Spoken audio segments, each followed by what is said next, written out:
And greetings, everyone, and welcome to Soul Citizens. And I am Griffin Gaming, and I am here with. This is an amazing day. We want to thank you guys for coming today. We know it's been a busy weekend with all that's going on within the Soul Citizen community, but this is a special day. I'm excited because we have most, if not all, of the Soul Citizen team here. This is something that I don't know if you guys are ever going to see this again because they may have to make me pay them to do this a second time.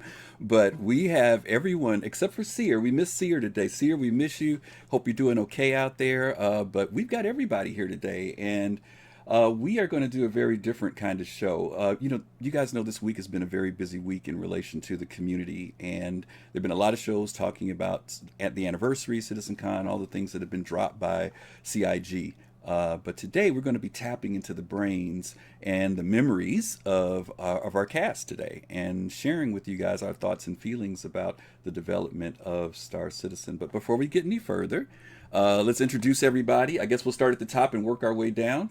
Fastcart, go ahead.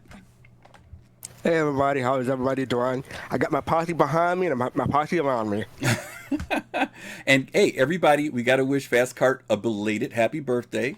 Happy birthday, Fastcart. Happy birthday. Thank you. More gray in his beard.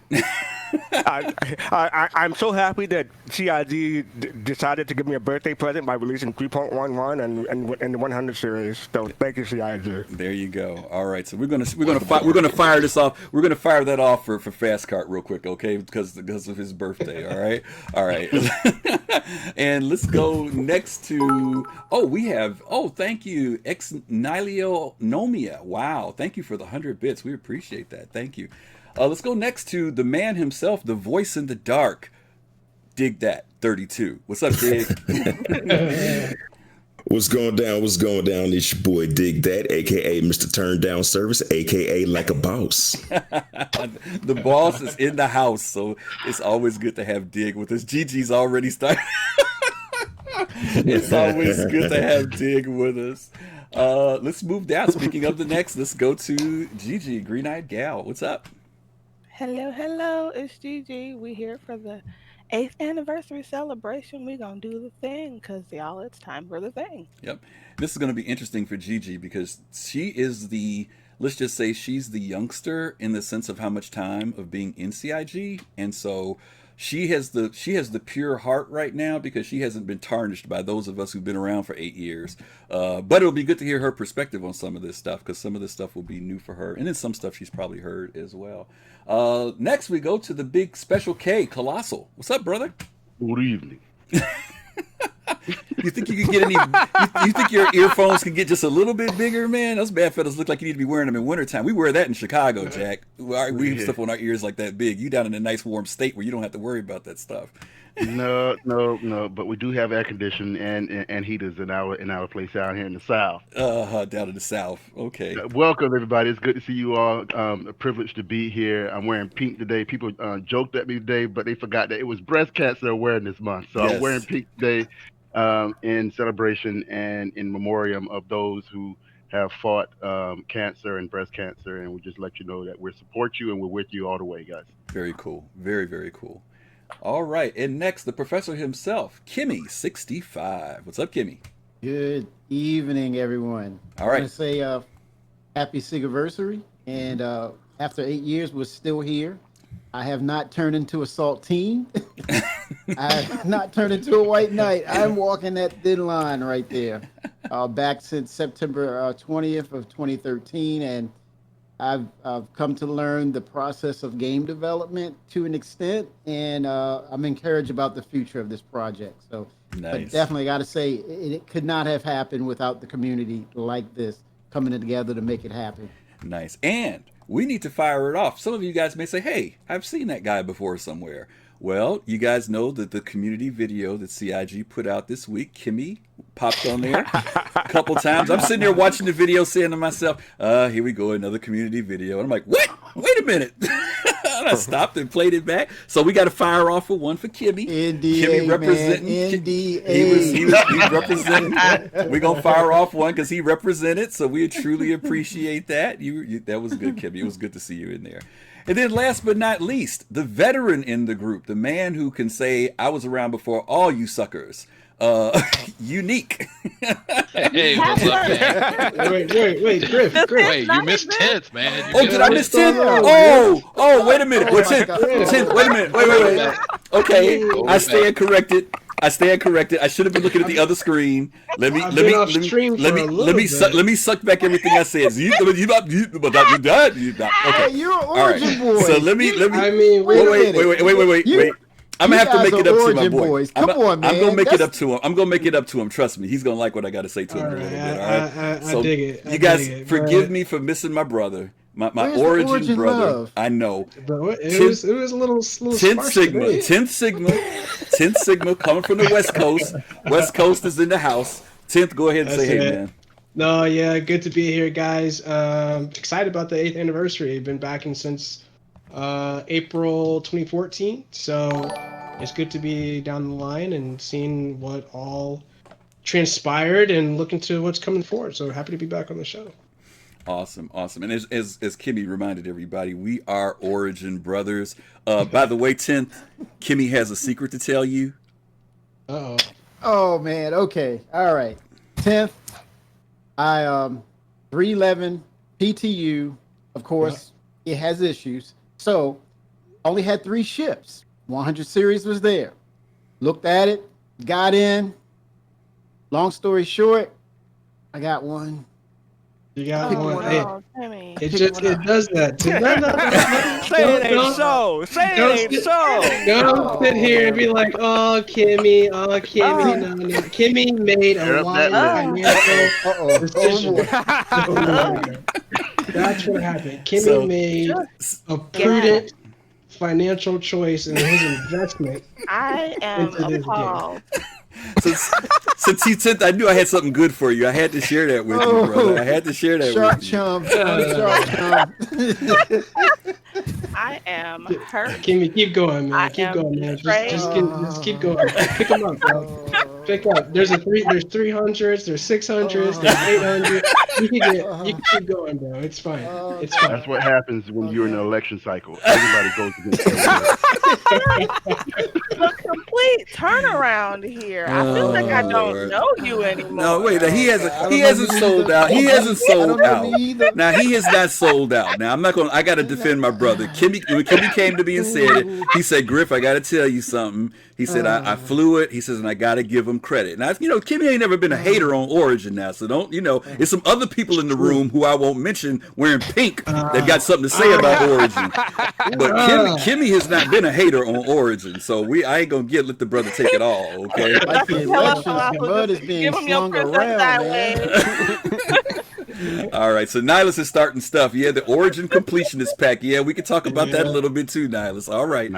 All right. And then finally, again, last but not least, our good friend Younique is here with us, the veteran in the team. So, hey, what's up, Younique? Say hey, man.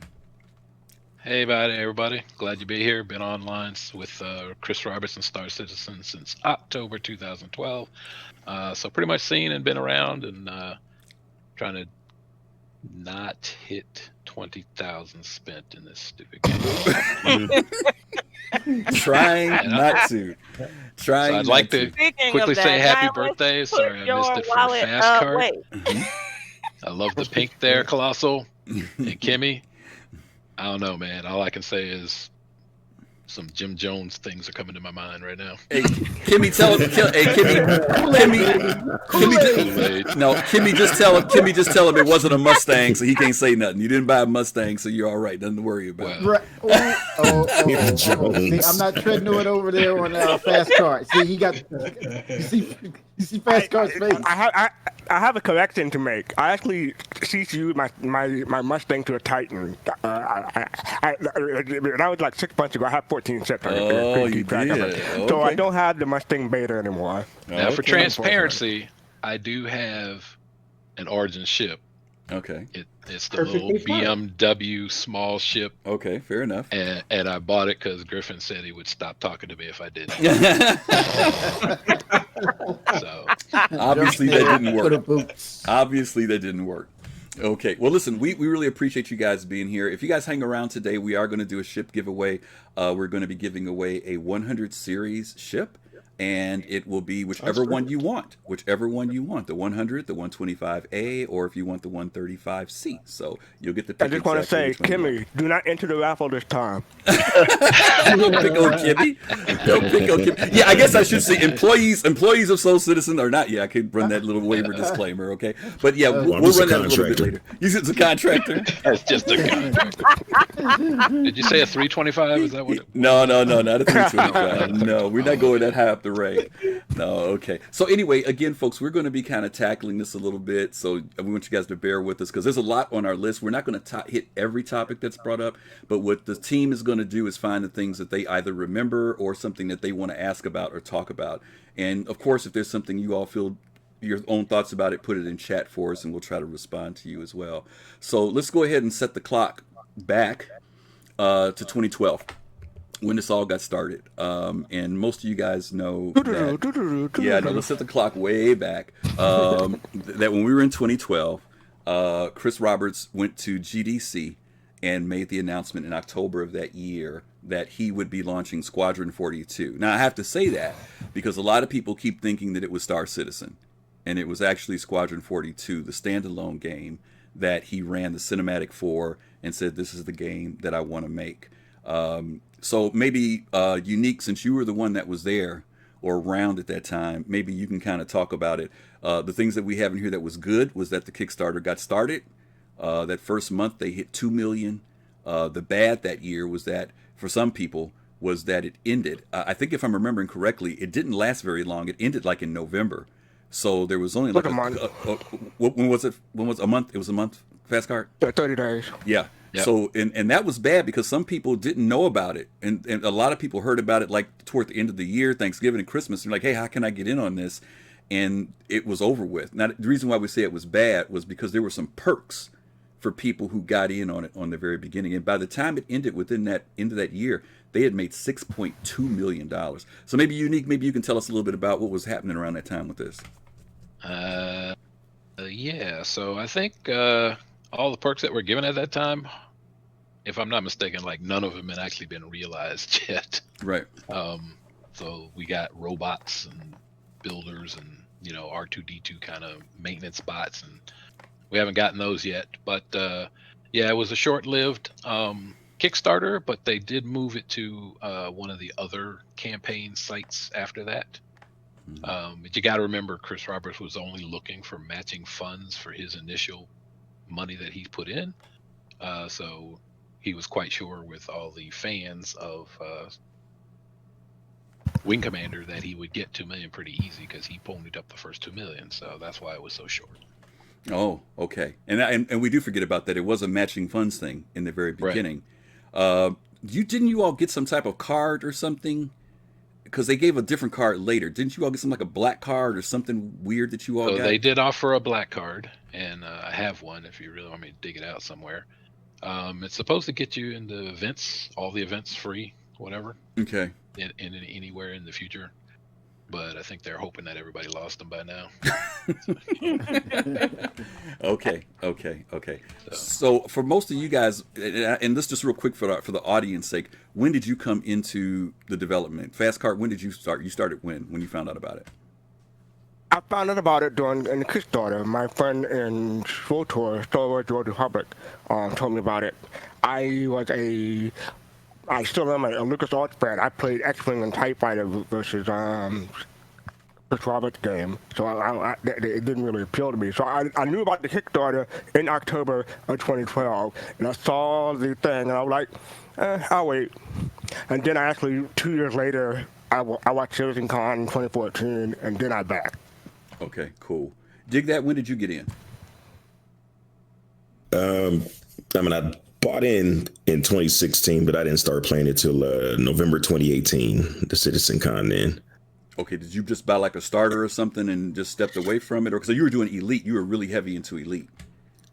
Yeah, I had bought it, and there wasn't much to do at the time, so I just kind of left it alone. Got back in the CitizenCon. That's when they opened up I want to say that's when they opened up Lorville. I'm not 100% sure on that, but that was the first time I seen it. It was just amazing. I was used to going to the little Lego cities and Elite Dangerous, and then I showed up in Lorville and was just blown away. Okay, cool, got you. Gigi, when'd you jump in?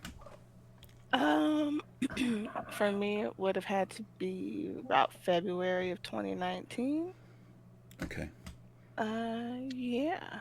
Okay. I had just been kind of looking for a different MMO, and I like space games, so a friend of mine told me about it and thought I would be into it, and actually bought my package for me. It was like, I really think you'd like this game, so I'm gonna buy the original package for you, and then you see if you like it from there, and you can do what you want with it from there. Okay. And yeah, been playing ever since. Cool. Kelosal. So I first got in 2014, but then I realized that I was way over my head at the time. I was doing a lot of stuff.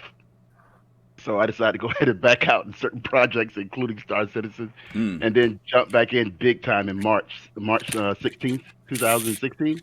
Okay. And I've been there ever since. Okay, got you. All right, 10th. Oh, I'm sorry, Kenny. My fault, Kenny. Oh yeah. Well, officially I'd signed in on September 20, 2013, but I knew a few months earlier about the project. But I guess I had some skepticism about it, right? But then I knew what Wing Commander was about, played the original, Privateer played it.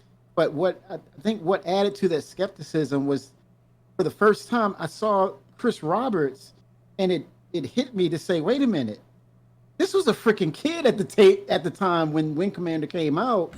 And you mean to tell me this kid put this game out pretty much, and from there went on from these series of games, basically putting that dev studio on his back, and just carrying it to gold. And I'm saying, wow. So I had to balance that, right?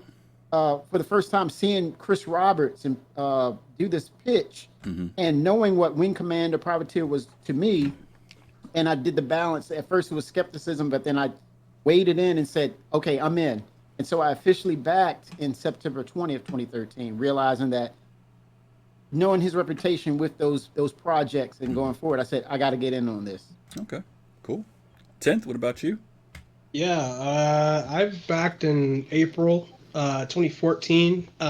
Jumped in, played around the Hangar module, thought it was cool, left for a few years, probably jumped back in hardcore just maybe a couple years later. And then just been Origin fanboying ever since. So that's the end. But yeah, it's been quite a ride. Okay. I came in 2013, right after the Kickstarter. I heard about the Kickstarter, didn't really pay attention because I was in EVE, and I had a lot of time invested in EVE. And then I started looking into this and had like a little bit of skepticism too, because it was different, this big Kickstarter thing, and it looked good. But as you guys know, most people at that time were putting out cinematics, and there were very few things that said in-game engine back then. And the fact that it was in-game engine kind of caught my eye, and it stuck with me. So I'd have to say, by the time the end of that year came around, the Christmas sale came around. I think that was around the time when they sold something like I don't know if it was the Banu Defender or the Starfarer. It was something big that they sold that kind of freaked me out because of the pricing. But then right after the holidays, I bought in. And I remember the first ship I bought was the Avenger, because it kind of reminded me of the space shuttle, and that was the thing I could identify with. The Aurora and stuff just looked too weird back then. I just couldn't get into the flying brick thing, but something that looked aerodynamic caught my attention. So, and at that time, $45 you were in, you know what I mean? And if some of you guys remember in the early days, you had to buy the game package. Did you just say the Aurora looked aerodynamic? No. I said the Avenger looked aerodynamic. The Aurora, the Aurora was a flying brick. Yeah. Like, wait a minute now. I hit the nerve when you said Avenger. She's like, okay, you're on point. Yeah, no. He's like, wait a minute, there's some comparisons here. Yeah, no. I had to check you on that. For a moment there, yeah. No, the Aurora. Sorry, go ahead, continue. Yeah, the Aurora to me was a flying roach as far as I was concerned. It was a flying roach. So I just couldn't Real quick, get into it. in 2015, it was the Manny Merchantman probably caught your eye. Okay, well, no, I can't. This was 2014. It was something else that came out. Yeah, it was before. It was some. I don't remember what it was. It was something big, and that kind of blew me away. That much money. I have no idea at this point, Fresco. I just remember it was something that caught my eye because the idea of paying. Well, the idea of paying so much money for something, you know what I mean? A game just wasn't clicking. I was like, what the heck is that all about? So anyway, that's the background. Now. Yeah, I just wanted to get everybody a little bit of background. That's y'all. So I wanted to give everybody background. I wanted to get everybody's background on how they got into the game. Adorable. Don't you dare. Griff, I like how the ship had to be aerodynamic, yet it's a spaceship. Yeah, I know. Well, I came up as a big astronaut NASA fan, so I think it just kind of resonated with me at the time. And you can come from atmosphere to space, so that was the one ship that looked like it could do it to me, but everything else was Okay, so let's move into the next year, 2013, gang. We've got some good here. Releases of the Hangar module, and they hit 35 million. Anybody who was around back then with the Hangar module, want to talk about that? You were around. I was around Younique a little bit. I remember that. What about it? So it was really nice. The graphics were really good. The big promise was, you don't get to fly your spaceships, but we've got all these knickknacks. You can decorate your hangar, and you'll be able to invite your friends into your hangar. You could hang out and talk, and you could spawn whatever ships that were there, but you couldn't fly them. That was the selling point. Again, we didn't get everything that was promised. No one could ever visit your hangar. So still waiting. Still waiting on that. We need that. Yeah. I mean, why? Come in, check the ship out. Blah blah blah blah. I think it'd be a better selling point than anything. Like if somebody could actually show me their, origin ship and tell me all about it while I'm looking at it and try to sell me on it, that might be a thing. Yeah. Matter of fact, go ahead, Fastcart. Matter of fact, if you spawn a ship inside your hangar, especially the Rebel New York hangar, they have a chance of coming in damaged. Not coming, not a chance. It's 100% chance. Well, that's a chance. Well, they're all damaged now. But it's weird because that wasn't a bug that existed back then. The other thing I remember about that hangar was that when you got into your ship, that was the way that you got into Arena Commander later. We can talk about that. But if you remember, you used to be able to flip your helmet. That was a big thing. People were amazed with flipping their helmet for some reason. And then you could get in the ship. But that was all you could do. You could just get in it. Could you turn on the power button at that time? I think you could, right? Younique, the panels would light up, but that was it. There was nothing else that would happen when you would turn it on, and that was pretty much it. Some of you may remember there was also a Gatling gun thing. Do you guys remember that? Yeah, the gunnery area where you can practice. Had the workbench, and you can try the different weapons. You sit in the seat and you shooting shoot gallery. Targets. Yeah, the targets, right, with the targets. Yes. Yeah, so that was. Give me that back because I'm a good shot, but I do like to practice. That's a thing that I do.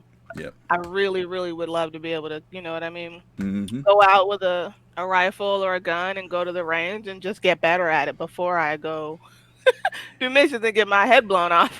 Well, whatever they gave us then, it was something big. It wasn't like what was it? Was it one of the guns off the ship? Do you remember? Yes, it was. Was that what it was? It was something like big, like sitting a in the cannon. seat. Yeah. Yeah.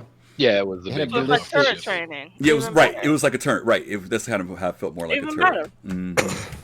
Okay, that was the good for that year. They made $35 million in 2013. But the bad was that it got boring quick. And there was supposed to be the Dogfighter module. At the time, we didn't know what it was going to be called, Arena Commander. Everybody was waiting for that to come out. We had seen tests of it. But at the end of the year, it never came out. And there was a lot of frustration that year in 2013. Moving into 2014, and this is where some of us started coming on board. They added the org system into the game. So organizations popped up where you could join an org. Arena Commander did finally come out. Some of you may remember the Oculus Rift. You could actually play Star Citizen in virtual for a short period of time, and they hit 66 million. Anything on that you guys want to talk about this year, or anything else you remember that year in 2014? Where's the Tamsa system and the Tanga system? What was that? What? I'm looking at the accomplishments here. Oh, you looking on that list? That's another show. Yeah. That's another show that's coming up. Okay. That's the show at the end of this month. Yeah. That's the show at the end of this month. That ain't even the show. Yeah, that's not there. What- Somebody had like Give the you a little wink Oculus to what's going to happen in the future. Yeah. Would you say dig that? I remember seeing somebody, I was watching the Twitch and I seen somebody running or maybe it's some other streaming service. But anyway, I seen somebody running Star Citizen with an Oculus. That was before I had a VR. And I was mad jealous, man. That was like when the DK2 was out. I was like, you can get in the spaceship and look around and you're actually there. Yep. Insane, man. Yeah, there was some weird thing that people figured out a workaround to make that happen in game. Dark Sate, thank you for the follow. We appreciate it. They did it. I remember they were able to get it to work in Arena Commander, and supposedly it says on their thing that it worked in the hangar. I don't remember seeing it in the hangar, but I do, as you said, Dig That, remember seeing people dogfighting with it. That I do. Yeah, remember. you can still do it. You can still. I forget what the software is called. Yeah, you can jury rig it to do it, but I heard it's just not sexy, so I haven't even attempted it. Okay, gotcha. Okay, that was 20. Have such a way of explaining things.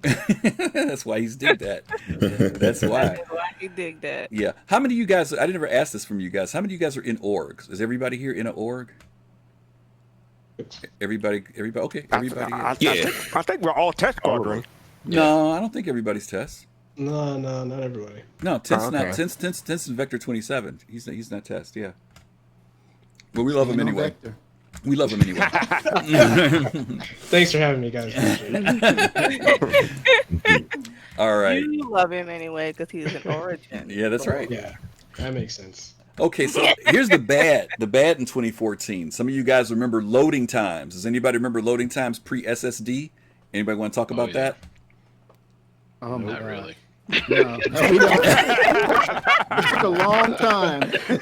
My God, you went not really. That was a uniform, I have top of the line equipment. It unanimous. just took excessively long times. Yeah, people think that sometimes it takes a long time to load into the game now, but for those of us who were around back in 2014, you'll remember that you could literally start loading, go get some coffee, make a sandwich, and come back, and maybe you were loaded into the game. You think quantum travel took a long time? Loading screen. Yeah. They call the game Loading Commander for a reason. Yeah, it was pretty bad. It was. Kimmy remembers. It was bad. And then the advent of SSDs came around, and people really stretched themselves because SSDs are not the price they are now. But for the performance, people stretched themselves to say, if I want to play this game, and the word got out, if you're going to play Star Citizen, get an SSD. And people just went out and paid whatever it was to get, even if it was nothing more than one of the smaller 100 gig SSDs. That was what people got, so that it made the experience a lot better. So for those of you who remember those days, loading was an issue back then. Here's one that we can talk about a little bit. Ilphonic. Some of you guys may not remember who they are. When Star Citizen first started being in development with Squadron 42, what Chris did was he actually contracted other companies to work on different parts of the game, similar to what corporations and businesses do, right? You subcontract somebody else to work on a certain section or certain part. And Ilphonic was the company particularly that was working on the Star Marine aspects of the game and the FPS aspects.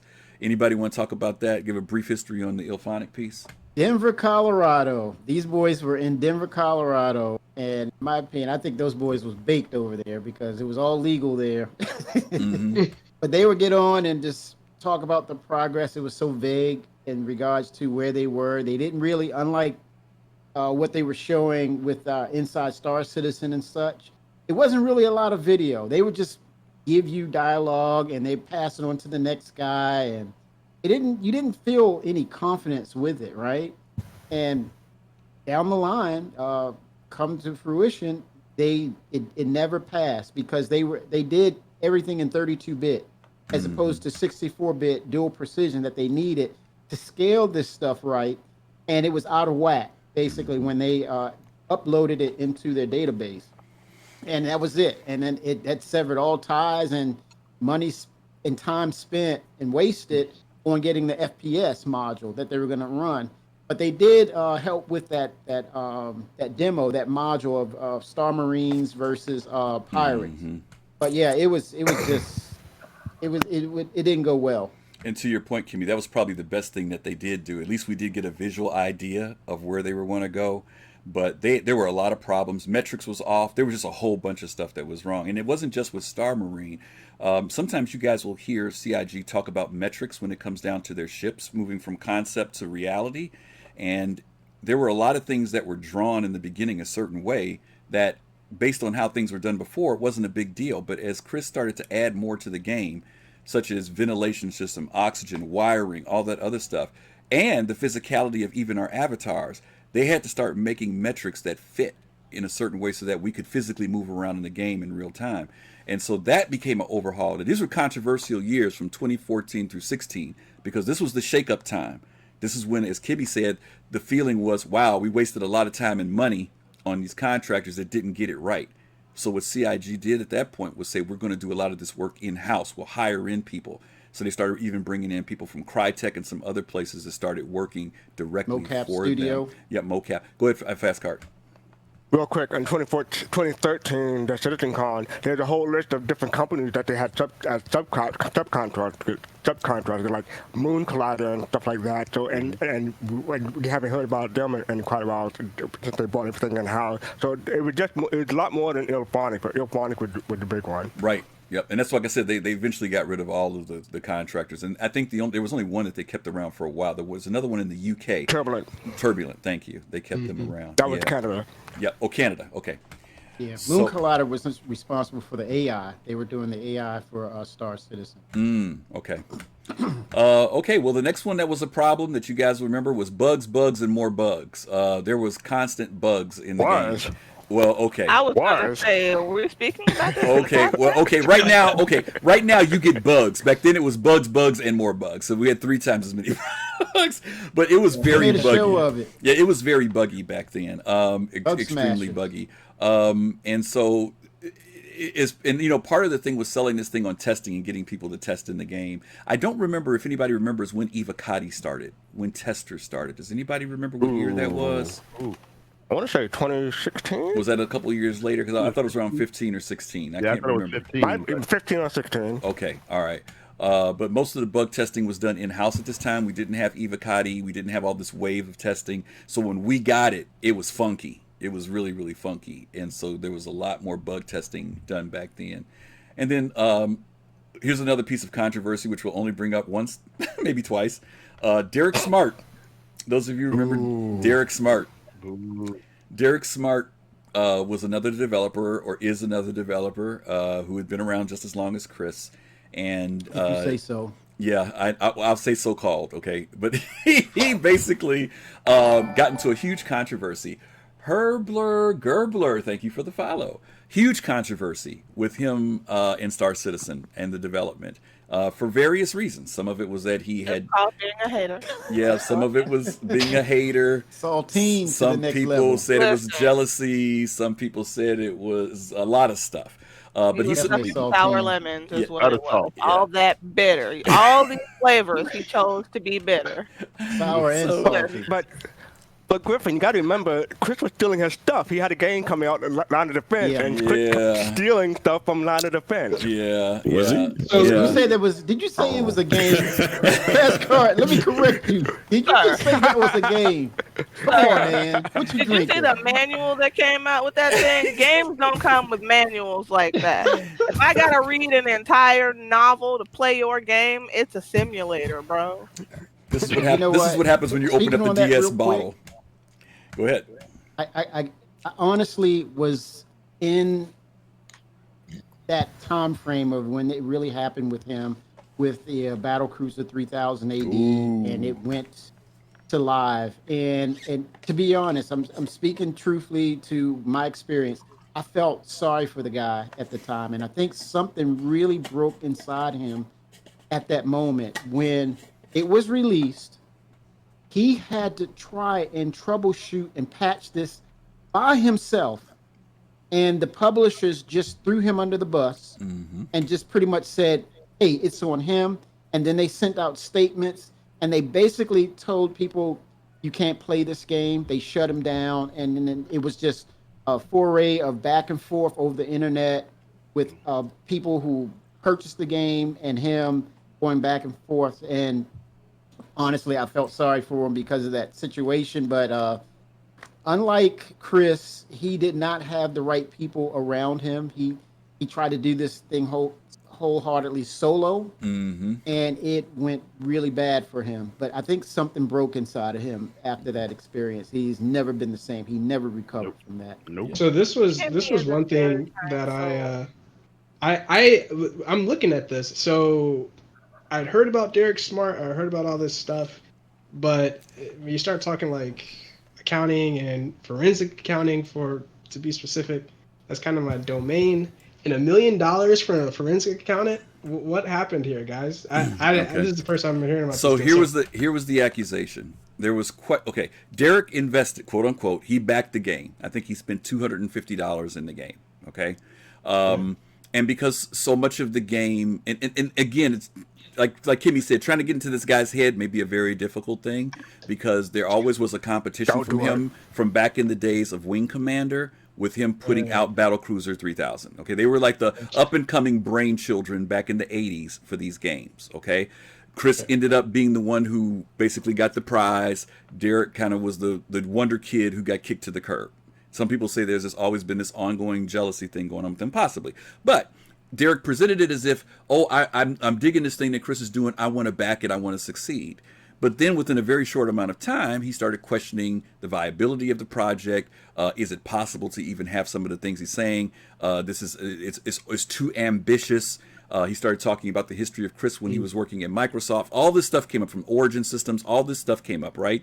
And so then what happened was he was putting out so much bad press on the forums, on the CIG forums, mind you, that they said, okay, we're going to refund you your money because we don't need this heat. He didn't ask for it. They said, we're just going to refund your money. Well, then that ticked him off to another level at that point. So then there became this all-out assault that, well, they only did that because I'm exposing them for the scam that this is going to be. And so he started coming up with theories about the project it's not possible. There's no way you can come up with landing on a planet without loading screens. You're going to need at least $300 million to even achieve this.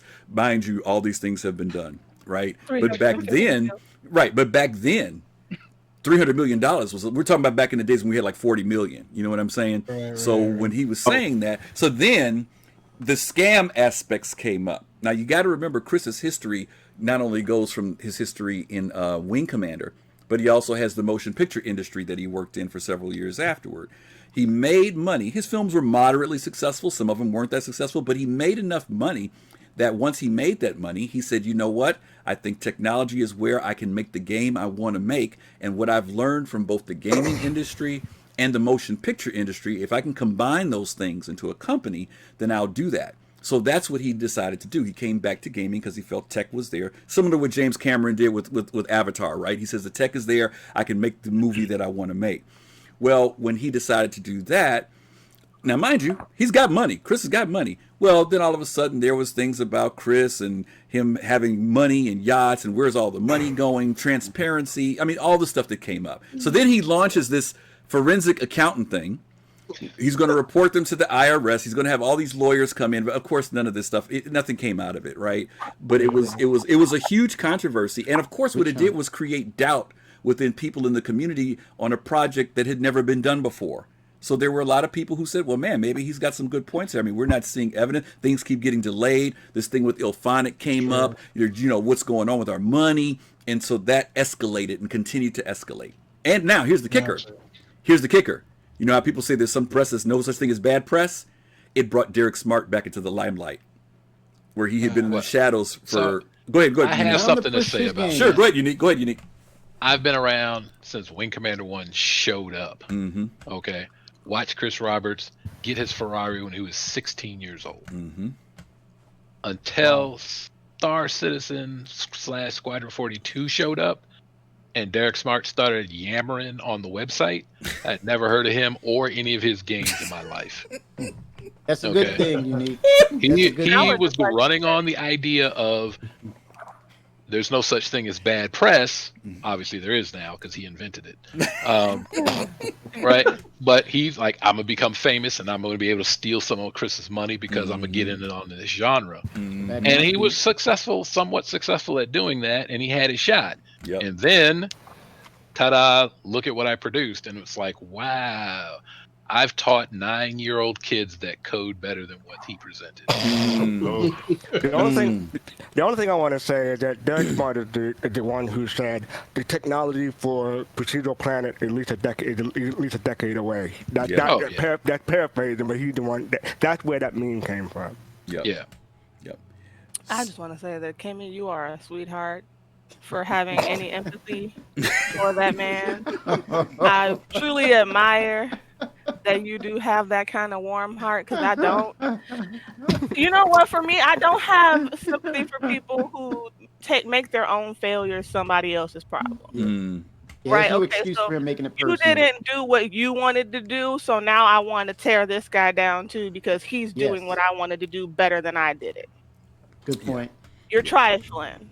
And you get whatever you got coming to you, like Miss Seeley style, till you do right by me. You know what I mean? Like, Oh my God! your life Oh my together, God! and then you won't have this issue. If you spent more of your time worrying about yourself and fixing the problems that you are having, instead of inserting yourself into somebody else's situation and causing friction there, you be where you want it to be. But you're wasting time and energy doing other stuff. Chat, I I want to say I think he this. applied to CIG. I think he applied to CIG and got denied being hired. Gigi is the only one of us who could make a reference and make all of us go, whoa. I want to say to Gigi's point, and one of the words she said, chat, trifling. Trifling. It's an old school term. Old school meaning lazy, low down, scoundrel, no integrity, cutthroat. That's trifling. Yeah. Okay, just wanted it's like And to Younique's point, there was a benefit he did get from this. When I've talked about no bad press, it did bring his name back up, where people had forgotten about him. And the other side of the coin People never knew about him. Yeah, so now all of a sudden he was getting asked to be in magazines because he was that opposing voice to Star Citizen. He represented and he adopted all the refunders. Yeah, I know he adopted all the refunders and everything else. And so he has a following. I mean, he had a lot of people that were listening to him, and he was telling people all the negative things that would happen. He was firing up a real big group of people within the community against Star Citizen. Makes him a coattail rider, which is trifling. Yeah. Ultimately, I think we spent too much time on this guy right now. Yeah, I was about to say. I got to step in and say. I was about to say too much time on this. I was about to say that the good side of that is that over the last 2 to 3 years we've heard less and less and less because as things have come out, we've heard less and less. So, but during this period, 2014 through 2016, maybe even 17, it was crazy. It was really, really crazy. Okay. All right, so let's move on. Let's move into 2015, speaking of. The good, 2015, the maximum character capacity for Area 18 increased to 36. I don't remember what it was before that. Was it 20? That was 15. It was 15? It was 15, somewhere around between 15 and 20. Wow. Yeah. I remember 20, but... Okay. That was a big deal for us back then.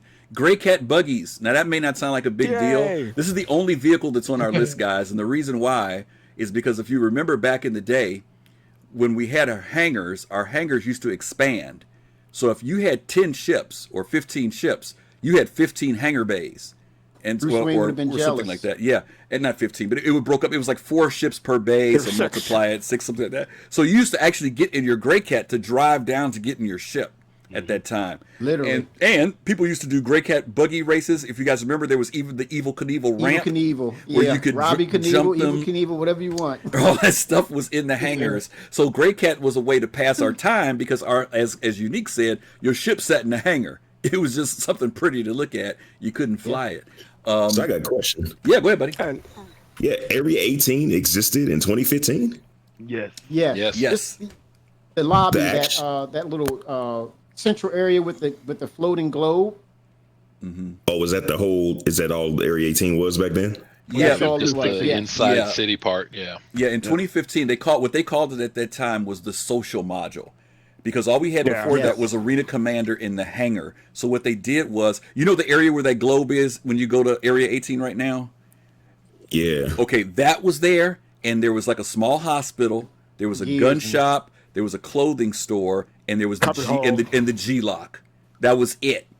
But you could wake up in the hospital. And that was the other thing that was great. When you died, you spawned and woke up in the hospital, in a hospital room, and you came out of the hospital.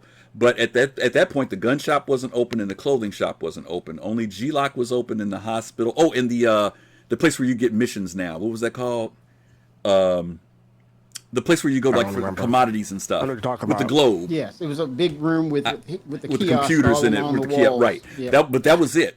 And so that was just the elevator. And they called it the social module like Kimmy said, you used to get an elevator in your hangar. The elevator didn't go anywhere. Yep. You just clicked on Just the two elevator. places. It loaded up, and it would load up the social module, and you'd come out, and you'd go into that area. You walk through customs, but that was it. Go ahead, fastcart. Real quick, in 2014 CitizenCon, they previewed ArtCorp. So yeah, it came out the following year. And also, the thing with the buggy is that the buggies used to explode in ArtCorp. They didn't explode in your hangar too much, but yeah. used to explode all over the place. They had a field day. So That was the very first time I got ran over by a demolition buggy. derbies explode and respawn in the hospital. It was fun. That was the purge for ArtCorp. It was the purge version of ArtCorp. Yeah. And remember when you had the elevators where it was looking kind of freaky, where you would spawn in and then other people were spawning right on top of you. You turn around like, what the hell, dude? Give me some. Get off, man! Space. Get off! What the hell is wrong with you? Yeah, there was no collision model. Yeah, you just spawned. 10 people standing in the elevator waiting to get out of it. You know, They didn't move after respawning. well, not only did it not move, when you opened the elevator door, you had to wait for the stuff to spawn in front of you before you ran out. That was another factor in the customs area. What was the bad that year? Characters fell out of the game world. Characters fell out of the ships during Quantum. The fastcart mentioned this. The gray cart buggies would explode. Also, when you ran, well, it was a feature because when you ran out into that area in ArtCorp, as soon as you ran out, people would be sitting in their buggies waiting on you to walk out of that area, so they could mow you down.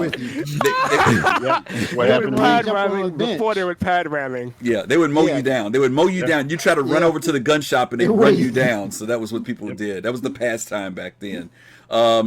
Then there was the Derek Smart Refund campaign. Now, this is when this begins. This is the only other time I'm going to mention him because he started encouraging people to ask for their money back. And and the reason why this is important is because the terms of service began to shift further as the development went around. And he used that as an argument because at the time when you first got in the game, you could ask for a refund on your money and CIG would give it to you pretty much with no questions asked. But as time went by, when people had been in the game 2, 3, 4 years, and then all of a sudden say, I want my money back, but you've been playing it for 4 years, they had to change their terms of service, okay? So, and you can understand why. But of course, he was using that as an excuse of saying, oh, they're just taking your money, blah, blah, blah, blah. Another thing that came out that year was the article in the Escapist magazine. It was called Star Citizen Controversy Reaches a Boiling Point. Some of you guys may remember that. It got to a point where CIG was going to file a lawsuit against them for slander, if I'm remembering correctly. Got too personal. Yeah. And that was another issue that came up because what the magazines would do is they would say they had these sources, but they wouldn't name their sources. And there were people in CIG who were kind of like, nah, that's not really what's going on. But then the people would say, well, these were disgruntled employees or people that left, and they told us these different stories. And some of the stories were pretty bad. The Escapist one wasn't as bad as the Forbes one, but it was pretty bad at the time. Okay. Anything else you guys want to talk about any of those before we move into the next year? Okay. Bad memories. Yeah, they're bad. Yeah. All right, so 2016. This is when the bulk of us are in at this point. What was good about that? The number player count increased from 16 to 24. So we have a few more people playing the game. Alpha 2.4 began the first iteration of true server-side persistence. Alpha UEC was added, so now you could earn money in the games. I know it's hard to believe that you couldn't earn money back in the day, but you didn't. Grimhex pops up.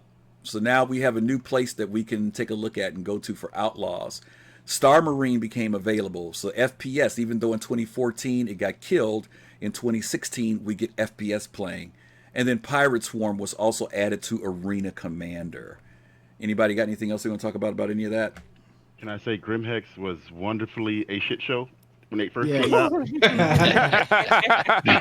Because everybody kept killing everybody on the pads, and you couldn't get to your ship because it was such a lawless community. Not even your pad. Even if you got off your ship, you could get shot until you got through the airlock. So there'd be people in the airlock waiting for you, trying to run to get into the building. It was very frustrating for a lot of people.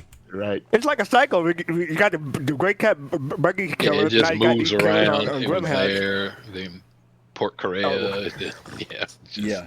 And what I was going to say was talk about the Alpha UEC. Before that, and still, we had the REC, which you get in Arena Commander credit. You can only spend that on Arena Commander stuff. But yeah, this was the first time you could actually spend. It wasn't real UEC that you keep when the game goes live. It's just temporary UEC, but that was a big step in the game. Yeah, and that's something. Go ahead, Kimmy. Oh, go ahead. No, you go. You go. I think with GrimHex, it was kind of a jaded way to see what the pirate environment or the pirate life was about. When you looked at it and say, oh yeah, they really made this look crappy. And then you would continue to go there and you say, okay, this is starting to look depressing. But then when you really look at why there's pirating and criminality, it's about getting riches and then living a luxurious life. And it didn't really depict what the pirate life or goals were really about, because when you look at it, I mean, they finally got that right with the criminal family, the three this major syndicate. It's all about luxury if you're being a pirate. I mean, yeah, at the lower levels, you're going to scrap, fight, cut throats, whatever you need to do to get to that level. But at the end of the day, it's about luxury. Them spending money is not being an object, and living in luxury. But GrimHex didn't reflect that though, right? No, at all. It was the guy, I mean, and Kimmy's right in every sense of the way if the game is being played that way. But at that time, we know that they were griefers up in that mess because the pirate, just like the guy said on, I don't know if you looked at Board Gamer Show, he had this guy that was talking about pirating, and he said that they're not going to come at you if it's not profitable. Right. If it's not profitable. Yeah. So with that being the case, I mean, hitting somebody when they're coming out of a door is not profitable, folks. Right. That's griefing. Right. Hitting somebody when they're coming into an empty ship is not profitable, folks. Yeah, that is griefing. But you're discounting the fact that it makes them happy. That's what I was getting ready to say. That's what I was getting ready to say. See, now this is the thing I will say that you notice a pattern on. When there's something for people to do, they don't have anything else. Thank you. When there's something for people to do, you get less griefing. When there's nothing for people to do, the griefing level meter goes up. And if you notice, like I go to GrimHex, I very seldom have ever been attacked at GrimHex. Only a few times. In those early days, people pot shot at you like crazy. Like you got out of your ship, there'd be somebody hovering over the ramps trying to shoot you with their ship guns while you're trying to run into the building, right? So that was what people were doing. But that you don't see that now. You go there now, it's not an issue. Even though, and this was the other thing. Right you guys. Right now, it definitely is because everybody's trying to get that mask. You can't go nowhere, man. Oh, really? Really? 50 missiles flying at me. Really? Now let me ask. Bus. Do you guys remember this? Do you remember when you used to wake up as a criminal? You would wake up there all the time. Oh yeah. You used to wake up at GrimHex. You would wake up at GrimHex. And here, if you remember even better, you only saw GrimHex if you were a criminal. Right. Do you remember that? They got people over there. And if you were a criminal, you didn't see Port Olisar. That was deep. That was deep because I remember you had to try to figure out how to find those suckers if you were not. Because if you remember, Port Olisar used to sell both ballistic and energy weapons. And when GrimHex opened up, they moved all the energy weapons over to GrimHex. And ballistic weapons were now stuck at Port Olisar. So if you wanted an energy weapon, you had to find GrimHex. And there was a way to do it, but it took a little while to figure out how to do that. They've changed all that now where we can all access it. But like Kimmy said, they did that deliberately because they wanted you to focus in on those areas while they were developing it. So there was definitely different back then. It didn't even show up on the radar. You couldn't scan and find it. Yeah, you had to physically know how to look for what weird-shaped asteroid, what cluster there was. And when you found that cluster, you could finally lock on to where GrimHex was. But finding Port O was a pain in the butt. There was just no way to find Port O because there was nothing to bear on to find it. So that was really tough. Let's see. Star Marine became available to players. Were you guys into Star Marine at all, or were you kind of like, eh? Yeah. Yes. A lot. Yeah. I have a whole SDS team ready to go. Okay. And then we talked about Pirate Swarm. That was added. Before that, you guys know they didn't have Pirate Swarm. It was just more the Vandal fighting, or you fought against other players. But then they finally added Pirate Swarm. Let's look at the bad for 2016, and there's a lot of bad here. Pilots could eject from their ship when they were in Quantum. That was still there. The expansion base for hangars disappeared. They said it was going to be temporarily out of service. They never brought it back. Characters in Port Olisar would spawn in their clothing. Do you guys remember that? Waking up in your clothing, then going through the airlock, forgetting that you didn't have on a suit, and choking to death and dying. That was a constant. Bleeding was added to the game, and bleeding was very sensitive. You could bump into things, run into things, you'd bleed out in no time flat. The other heartbreaker that year, CitizenCon 2016. Everybody sitting in the audience waiting to hear about Squadron 42. Chris comes out and announces we're not going to see anything from Squadron 42 this year. That was the big thing for I was not me there. that year. I'm so happy I was not there, but I've heard of people. Some people just lost it, and it was a big fallout from that. And, it was, everything about it. And this came from the fact that what CIG used to do, and they've been avoiding or trying to avoid doing it, is that they would state dates of when stuff would come out. They'd say it's going to come out in 2015. Now, mind you, it was October of that year. So at that point, people were expecting to hear or see something because they had been told 2014, 2015 that Squadron 42 would be released. And I remember being in LA and us thinking that, man, who knows they're going to show us. Maybe because we're in LA, maybe some of the actors that are going to be in it might even show up. You know, we were really hoping that something big would happen that year. And we sat there and got that news, and it was like all the wind just kind of went out of the room. So it was a real hard pill to swallow. What was tough about that? What was really, really hard in those growing pains with SIG and the community, learning how to do things. And it was really, when you look at it, it was really hard on Chris. Imagine you, any of us, having to go on that stage, right? And then you start the presentation, and you have to tell everyone in that audience and all the people that's watching via the internet, no, we're not going to release Squadron 42. Holy smoke. Holy smokes. You're talking about pitchforks and torches? Holy, rotten tomatoes. I think there were like 650 people in the audience, too. Oh, my God. Yeah, it was Wait tough. till you get outside. I'm waiting on you and all this kind of crazy stuff. But it was, as your point was, it was a lesson learned, too, because CIG at that, and Chris even learned at that point. He said, my people have told me to stop giving out dates. You know, go ahead, fastcart. Yeah, there was a video after CitizenCon called the Road to CitizenCon 2016, and that explained their thinking at the time. It was like the week before CitizenCon, and that's when they changed their mind because they knew they wouldn't have the what they wanted to have at the time. Yep. And they were point of saying that his people told him to stop giving out dates. I've said it before, and I will say it again.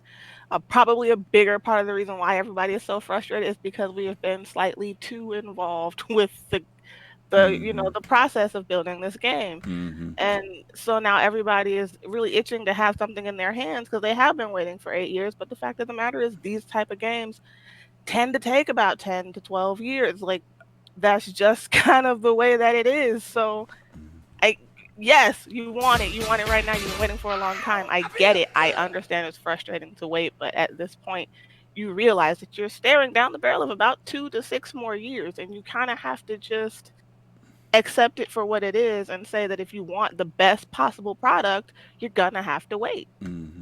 But Gigi, they're able to put out a Call of Duty game every year. Because they've been making Call of Duty for 15 years, and they've had a base model in place for 10 years, and they didn't build an entire business and game development studio from scratch. Guys, they're doing a lot more than one thing at a time. Yeah. Hey, Sid can make the same old Star Marine every year. Let's call out that Akema in the chat is adding another 100 series, Origin 100 to the giveaway. Wow, so there will be 2 given away tonight. Wow. You guys. Thank you, Akema. Thank you very much. Thank you. Akema. We really appreciate you. Y'all know who that is, right? In case y'all don't know, that's somebody incognito in this group. No. Sitting very quietly in the bottom over there with that big Benny shirt on.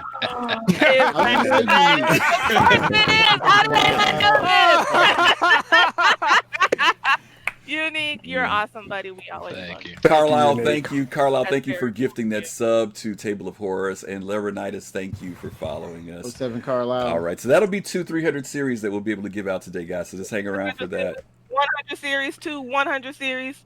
We don't know which one. You get a 100 Yeah, series. you get to pick whichever one you want, but you said 300. Yeah, I'm sorry, 100 series. 100 series. 100 series, guys. 100 series. Okay. You see that subtle?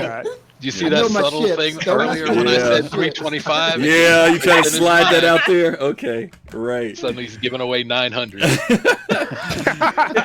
Okay, now Shiver says if you get a third, will you give away a single 300 series? Ooh. Uh-oh. If we get a third, we'll consider it. Tie it to the We'll viewer. consider it. Yeah, we'll consider it. Like, we'll if we consider get it. 70 viewers. And Shiver, just so you'll know, the reason why I'm doing the 100 is because they're selling them with LTI right now. So I'm trying to give away something that people can get with LTI. Value. Okay, let me jump into this next thing here.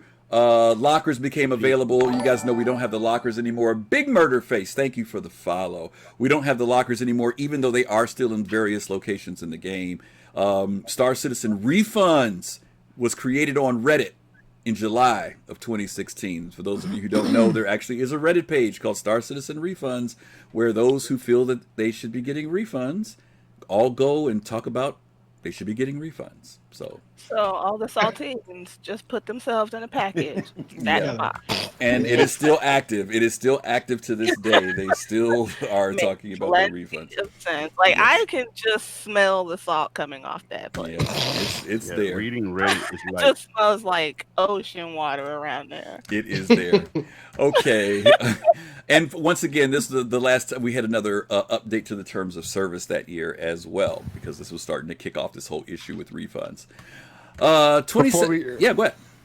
Before we get to 2017, I just want to add, this is the year that they the price of the combo package from $45 to $60 in February around. They made it like a Valentine's Day thing, except it's like a divorce. They split the package from you used to be able to get Squadron 42 and Star Citizen in one package, but they separated those two and made that $45 and made the combo package $60, and that was in February. Mm-hmm.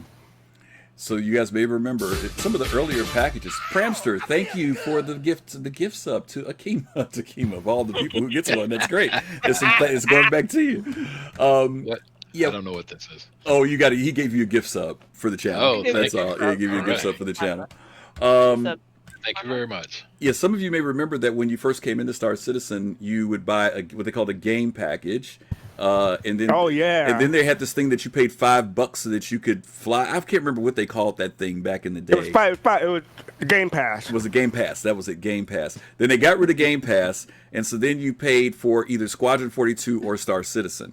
And so if you paid the $60, you had both included. If you paid $45, you only had one of them. Now the reason why people say, well, what's the difference? The difference is because when Squadron 42 comes out, right now, most of you are able to play both games.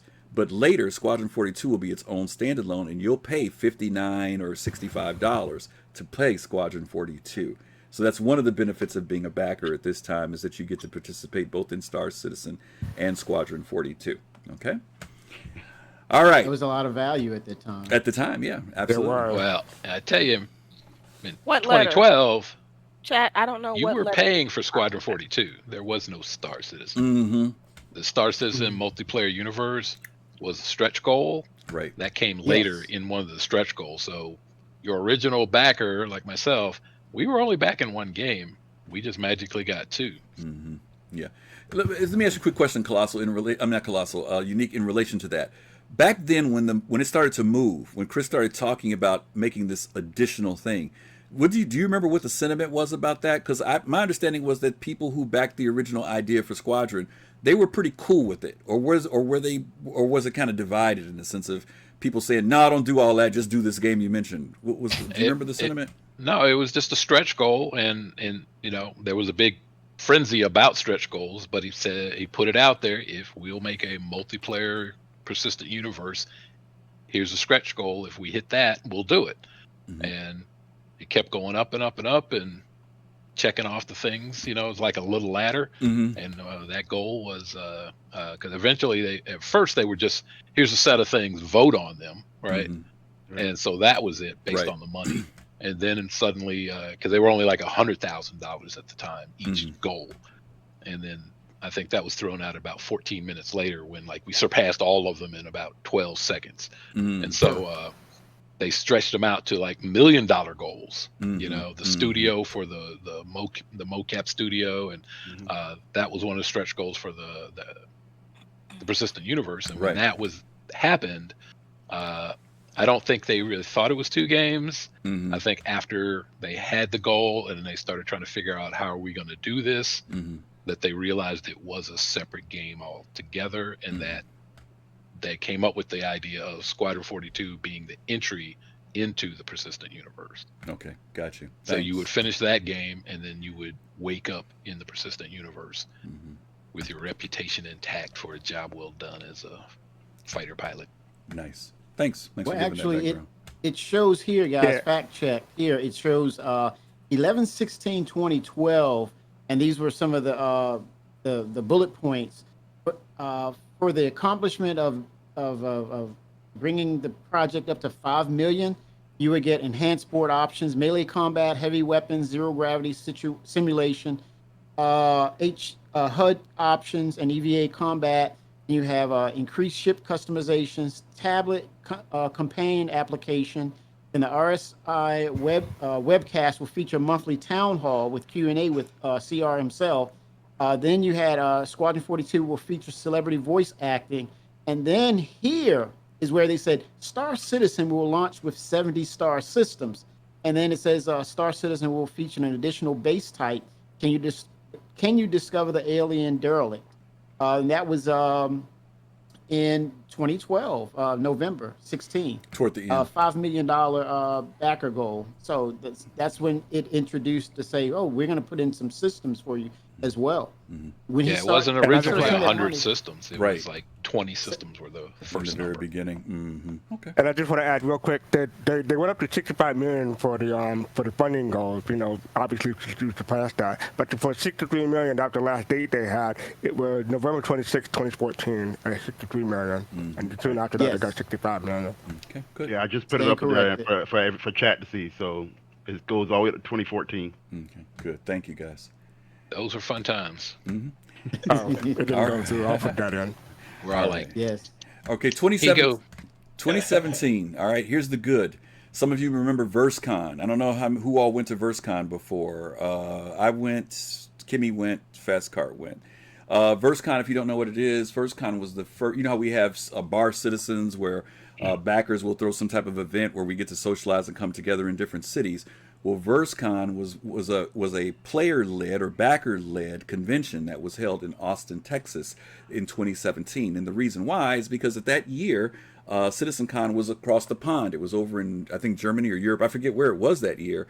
But people had started building relationships through 2013, 14, and 15 and 16, and they wanted to get together and say, well, maybe we can find some place we can all get together and gather, and we'll watch via satellite or stream. We'll watch the CitizenCon. So I want to say that weekend, I think there was probably at least a couple hundred people that passed through on that weekend because people kind of came and went. But it was a Friday and a Saturday, a Friday night and an all-day Saturday thing.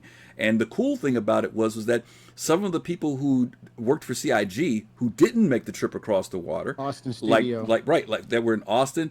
Tyler Whitkin came. There were people who came and hung out with us from CIG at that event, even though it was a quote-unquote unofficial event.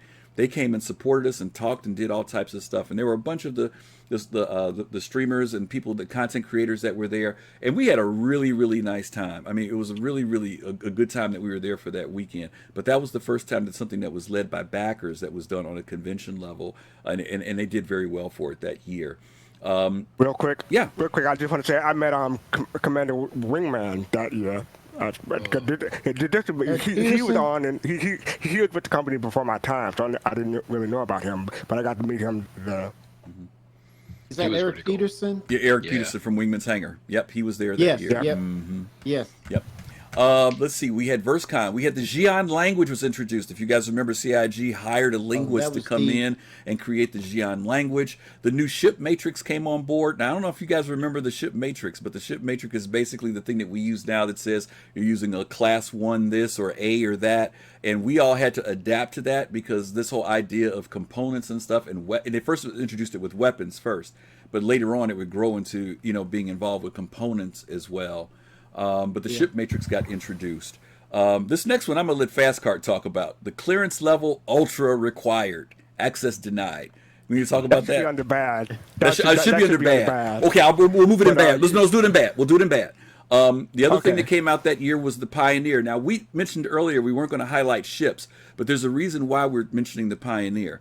If many of you remember when the Pioneer came out, there was a lot of oohing and ahhing, but there was something else that came out with it, and that was land claims. So some people were very excited. Yeah, some people were very excited. Exnalio, thank you for the 250 bits. Thank you. A lot of people were excited. $50 you could buy a piece of plot of land, or $100 you could buy a piece of land that was double that size.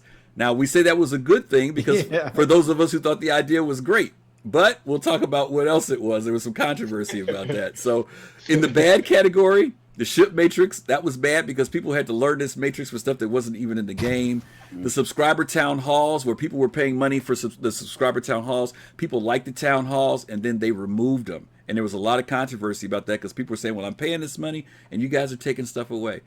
Now comes the bad press regarding the land claims. And anybody want to talk about that? What happened with the bad press with land claims?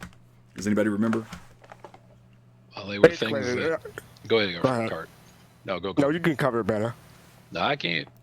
Okay. Well, basically, people were saying like first we were paying so much money for spaceship JPEGs. Now we're paying so much money for I guess we call it land JPEGs. Because why are people paying $50 or $100 for something that doesn't exist yet? It's virtual and it's not even in game yet. And this was in 2017 and it's still not in game. So. Yeah, I feel that way about the chips. Yeah, it made the press rounds and it generated quite a bit of negative press. Like here they go again, making millions of dollars or something that's not even in the game. And the dust was just starting. So do they still hold those land claims? Oh yeah, we'll see what happens. I hold 3. Yeah. So you were all in. Can't wait to jump some ring. I can't. I'm hoping people don't buy it, so I have the whole plan. Ice down Kool-Aid with a straw. Yeah, it's not even that. It's not even that big. I think it's like the dust. I think the $100 was like 1 kilometer or 2 kilometers. No. They're 4x4 and 8x8, if I'm not mistaken. Yeah. And here's the deal. Here's the deal. Right. Here's the deal. You know what? If you bought a Pioneer, here's the deal. If you bought a Pioneer, what it is basically a beacon that you can plant wherever you want to plant it. The idea of it is you can stake out your own land, and this is how it works. Once you stake that land out, if it's in UEE space, then it becomes registered land to you, and literally you own that plot of land. Okay. And so a lot of people jumped on that because they were like, I can put it where I want to as long as it's in UEE space. Now, but the haters, because the dust was just starting to settle about spending money on JPEG ships. Yes. And then CIG comes out with, here's some virtual land you can buy for planets don't even exist. I mean, planets weren't even in the game. Moons and planets weren't even in the game. So people were really flipping their lid at that point, and they said, I didn't found something else to sell. Some people bought in. I'm one of those people that regretted I didn't buy it. It wasn't that I was skeptical. I just kind of blew it off at the time. But I'm like, man, $50, as much money as I spent in this game, I should have bought me a piece of land, at least have a house. You know what I'm saying? I can live on my ship. $50, that's all it was. Yeah. But so a lot of people didn't buy into it because it was, again, this virtual land thing was a different idea and concept that people have not seen in a game. So you could understand some of the skepticism that came out of that. What does it mean? Look at wait. Look at GG. Look at GG, y'all. Well, they had a big question and answer session on it. I mean, it means you'll own a plot of land, and if you're in the UEE space, that means that if your land is attacked, the UEE has to come to your defense. Mm-hmm. So it's you're in the lost space area, so you can defend your land and you can do things that you want to do on that land, whatever that might be. Right. Instead of just getting pirated all the time trying to be out in space. So, I mean, if you did invest in a Pioneer, to me at least, that seemed like a pretty reasonable thing. That if I was going to fly a Pioneer out there and put it out and build some things, that I didn't want somebody coming through and destroying it right after I built it. The thing that appealed to me. Say again, GG. the only reason why I would buy land is if I had a pioneer. Like, if you Mhm. have a ship that the sole purpose is it's never going to come out of space, Mhm. you know what I mean? You're really going to need somewhere to set it down sometimes. Mhm.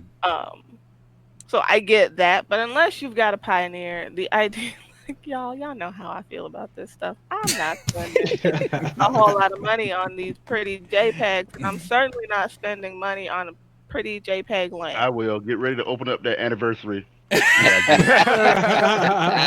Open it right up. See, No, I the thing I was gonna knew say is having the pioneer and getting the land was the only way I could get Gigi to hang out with me in the game.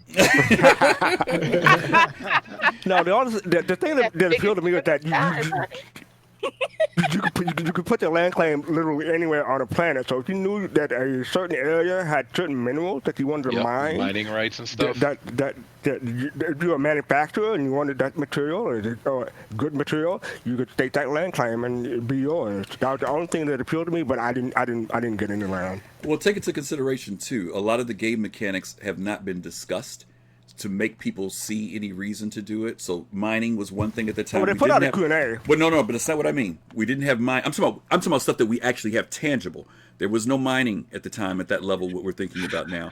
There was no farming, for example. The only thing that we dealt with farming we've been talking about was with the Endeavor. So I'm just saying all the other reasons for owning land, and anybody that will tell you anything about, and I'm sure Tenth will probably agree with this, land is the best asset you can ever own, no matter what.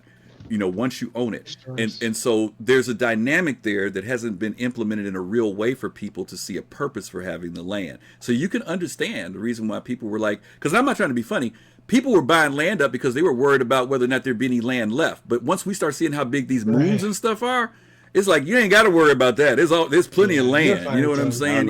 Yeah. Go Play hold toilet games paper. like Arcade and things like that. Yeah, but Arcade, plenty of land out there, and That's it wasn't. true. It was scarfed up in 6 hours. Oh so. yeah, I got you. But Arcade ain't as big real estate wise as Star Citizen's gonna be. So I'm just saying there's gonna be plenty of room for land. What were you saying, Dig? I heard you say something. Oh no, I'm just saying instead of everybody trying to buy up land, go out there and hoard toilet paper like you did at the beginning. There you go. I was for real trying to figure out what people were doing with the toilet paper. Like, are y'all eating it or They might have to. where's it going? Because I don't feel like you're using the bathroom anymore just because there's a virus out. Carl. So why does toilet paper need to go up? Carl, I agree with you. That came to my mind too. The Superman line with Lex Luthor talking about land. It's always valuable. You're absolutely right. Yes. Okay. Right, earn your right to vote. Always. You know, real quick. Yeah, can you Go ahead. Go ahead, Kay. I was just wondering if you could talk about the Xi'an language just a little bit. Did anybody download that whole graphic organizer of boxes? Or I tried reading that stuff. That stuff is a kicker, honestly. And I watched the video with him and everything. I can't figure out which one is worse, that or Banu. I honestly can't, because they're pretty complex languages. Maybe we need to talk about that a little bit. You know, guys, these languages are not just there. You know, we always talk about Chris Roberts doesn't put stuff in the game just for cosmetics' sake. He puts things in that are going to have a purpose. If you know some elements of Xi'an or of Banu, they will help you do some things in game that other people can't do, whether it's being able to read it or speak it. Now, we don't know completely what that mechanic's going to be, but they have told us if you spend the time to learn this stuff, it will benefit you in the long run in the game. And Griff, just a little bit of a talking points about the Matrix. And how much the Matrix has changed. Just several years ago, when they put out the Matrix, I'm using the whole series here. The whole A started off with 300. Then it went down to 75 units, and now, as of a year ago, this is updated. As of a year ago, it's 48. Yep. The B 2400. Then it went to 600. Now it's at 384. The C 19,200. Then it went down to 4,800. Now it's down to 4,608. The D 86,400, then it went down to 21,600. Now it's at 20,736. And the E was at 462,400. Now then it went down to 115,600. Now it's down to 98,304.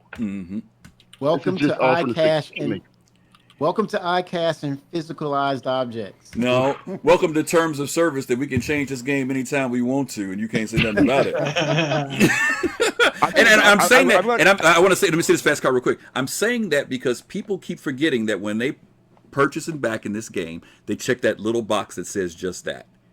And they have the flexibility to change things as necessary within the game. And I know it can be frustrating because we will buy something based on a description, right? And that's kind of crappy to tell people, okay, well, we're gonna change it even after you bought it a certain way, and LOL, if you don't like it, too effing bad. No, I don't think they're saying that. They tell you that before you buy it. Before you buy it. I mean, that doesn't make it any less crappy. It's only okay. So hang on for a second. Mm-hmm. So they're figuring out how to make these things actually, work with your character walking around and making sure there's enough headspace and all of that. So if you were buying Skittles in a box inside of a hull A, how many Skittles does one of those boxes hold? Right? Physicalized now. Yeah, the answer is a lot, right? So and when you get out to the hull E, it was ridiculously a lot, okay? Mm. Well, it's still ridiculously a lot of Skittles when you get to the hull E, right? And now the boxes have a certain size and they can calculate it out. That's all that's happened. They said, well, it might be 100,000. Right, but now it's physicalized, so they're like, well, when we do the calculations, it's not 100,000. However, I bet you money it will hold the same amount of Skittles when they first had the right idea that now that it's physicalized, you still get the same amount of Skittles. That's what you got to remember. Yeah. I think there's an old economics. There's an old economics piece. There's an old economics piece that says, "Let the buyer beware," and that still does exist. Yeah, but it's still trash. Like, it's still a trash take on things. Well, you may consider it trash. I think it's trash if you go in not knowing it. If you don't understand of how it works. Are purchasing one thing and getting another. And hear what I'm saying. If it wasn't spelled out, and if they didn't tell you, it would be totally trash. Realized. You don't. And this is something that we always tell people. You don't have to, as you tell us, GG. We don't have to spend money. You know what I'm saying? Right. I like Star Citizen. I don't trust it enough to put my money into it. And guess what? There are plenty of people that could also say, I know this game changes. I know this stuff ain't always because people complain about the website being off. I mean, how long has the website been off, gang? The website has been inaccurate forever. And you can't even trust the website to determine whether something's going to be the final state later on. So if you kind of say, okay, I get that, but I'm willing to go ahead and back. That's why you got to back the game for the development and not back it for what you're getting. And I hate to say that. I get what you're saying. But if we try to tell people this stuff, that this is the part of the dynamic of development in the game. You try to tell people this stuff, but when you're telling them this, you're also so overly optimistic about the game that it skews them in favor of it. And I don't think that's necessarily fair, considering that they're not always going to get what they're being told they're getting. Are you skewed toward it? No. Okay, there you go. There are people. As most people are. I'm not as naive as most people are. I don't think Melvin is up. Unfortunately, guys. What year was that? That was 2014 or 2013? Unfortunately, what we have here, there's three perspectives, right? And this is what SIG is doing in regards to capturing what they said they're going to deliver to us. That's one perspective. Mm-hmm. The other perspective is what is SIG conveying to us that's closer to that concept, the community. And then the third thing is this: the technology is going to dictate how close or how accurate we're going to get this project to the vision of what they've concepted from the beginning. At the end of the day, it's what the technology will provide and give us in the end. They're going to try to get it as close as possible. Build technology to create these things that they told us they were going to make. Yeah. Right. So, they did say that this is cutting edge and they've never done this before. And so with that said, it will change. It will change in scope. It will change in design. But I think it's going to happen. But that's Kimmy, technology. I think Gigi's argument is that there's a certain level of when we give descriptions. I'll give you an example of something that the community went ape about, right? People went crazy with the relationship to the Kraken and the brand new Merchantman. Because everybody had been counting on the Merchantman to be the trade ship of the game. Yes. Now, the privateer.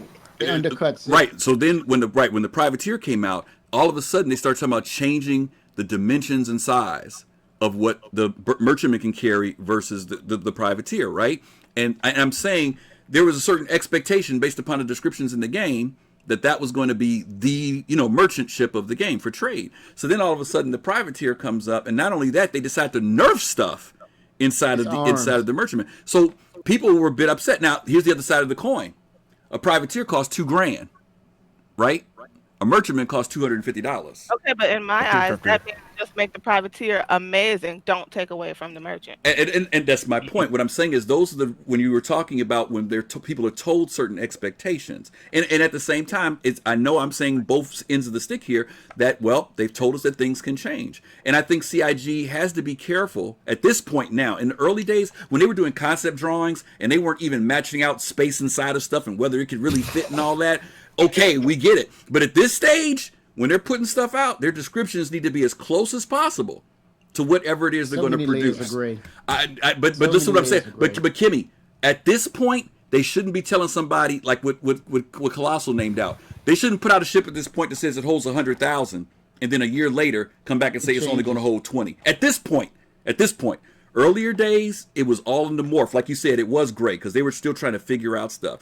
But at this point in the game, I think that some people might have some legitimate arguments, but the dollar amounts reflect that too. Dragon, thank you for the follow. Let's move on because our time is flying. So you want to pass on the clearance level ultra thing? Yeah, go ahead. I'm sorry. Go ahead. Tell people what it was. Okay. So the clearance level ultra thing is like around Father's Day 2017. They had a link on Comlink. This is Comlink that said clearance level ultra required. If you put the mouse on it, people like me, it says access denied. You couldn't right click it to get a link or anything. But this is in Comlink, and this is supposed to be something that CIG is supposed to be the epitome of open development and everything like that. So I'm like, why can't I access this link? And me and Griffin were going back and forth. It took me like 15 minutes to convince Griffin to add this to the list. It turned out you had to get a what was the ship? Not the Hawk, the Eclipse. You had to buy the Eclipse, so it was a ship paywall you had to get. And then if you bought one, you could access the link. And all the link was pointing to was the Alpo and Knox. So it was just a hype thing. And you had to you had to Google it and Reddit to find out what it is. But I'm like, if it's on the Comlink, and it's access. Not everyone's going to have access to it. Don't put it on Comlink. But if it's something that everyone can access to it, then fine. But if you put it not behind even a paywall like Concierge or a subscriber, you have a ship paywall with the Eclipse. So basically, because it was in public view, that was the problem. The public would click on it, and we saw some people in Reddit who actually said, "Hey, what's this thing behind this wall?" And that's what it was. So that was basically what that piece was. It kind of had a little bit of confusion with that. 2018, The Good, Character Customizer, Planetary Mining, Rest and Rehab Stops, Object Container Streaming. Anybody got any favorites out of any of that stuff in there? Object container streaming. I can't hold back. I gotta say it, man. OCS? Hey, let me tell you real quick. Before object container streaming, I would get on and watch other people's streams and watch them broadcast this. And I did not get on their stream saying this game sucks, this is horrible, but it was I could say I was still borderline trolling in the sense that I was just talking about the concern, right? And I was saying it in all different ways. Man, if they could just sustain 30 frames per second. Oh man, I wonder if this game could be 60 frames per second. It would be a game changer. Okay, we're working with 15 frames per second. Okay, yeah, but I think eventually they're gonna get to 60 frames. And people would say again, GG. Did you say 15 FPS? Yes. Yes, it was. Oh my God! It was just like, oh my gosh, yes. And I was just, I was like a beggar man. I was on the streams like a beggar man. They were like, here, hit dime, go walk down the street, get off my stream. It was bad.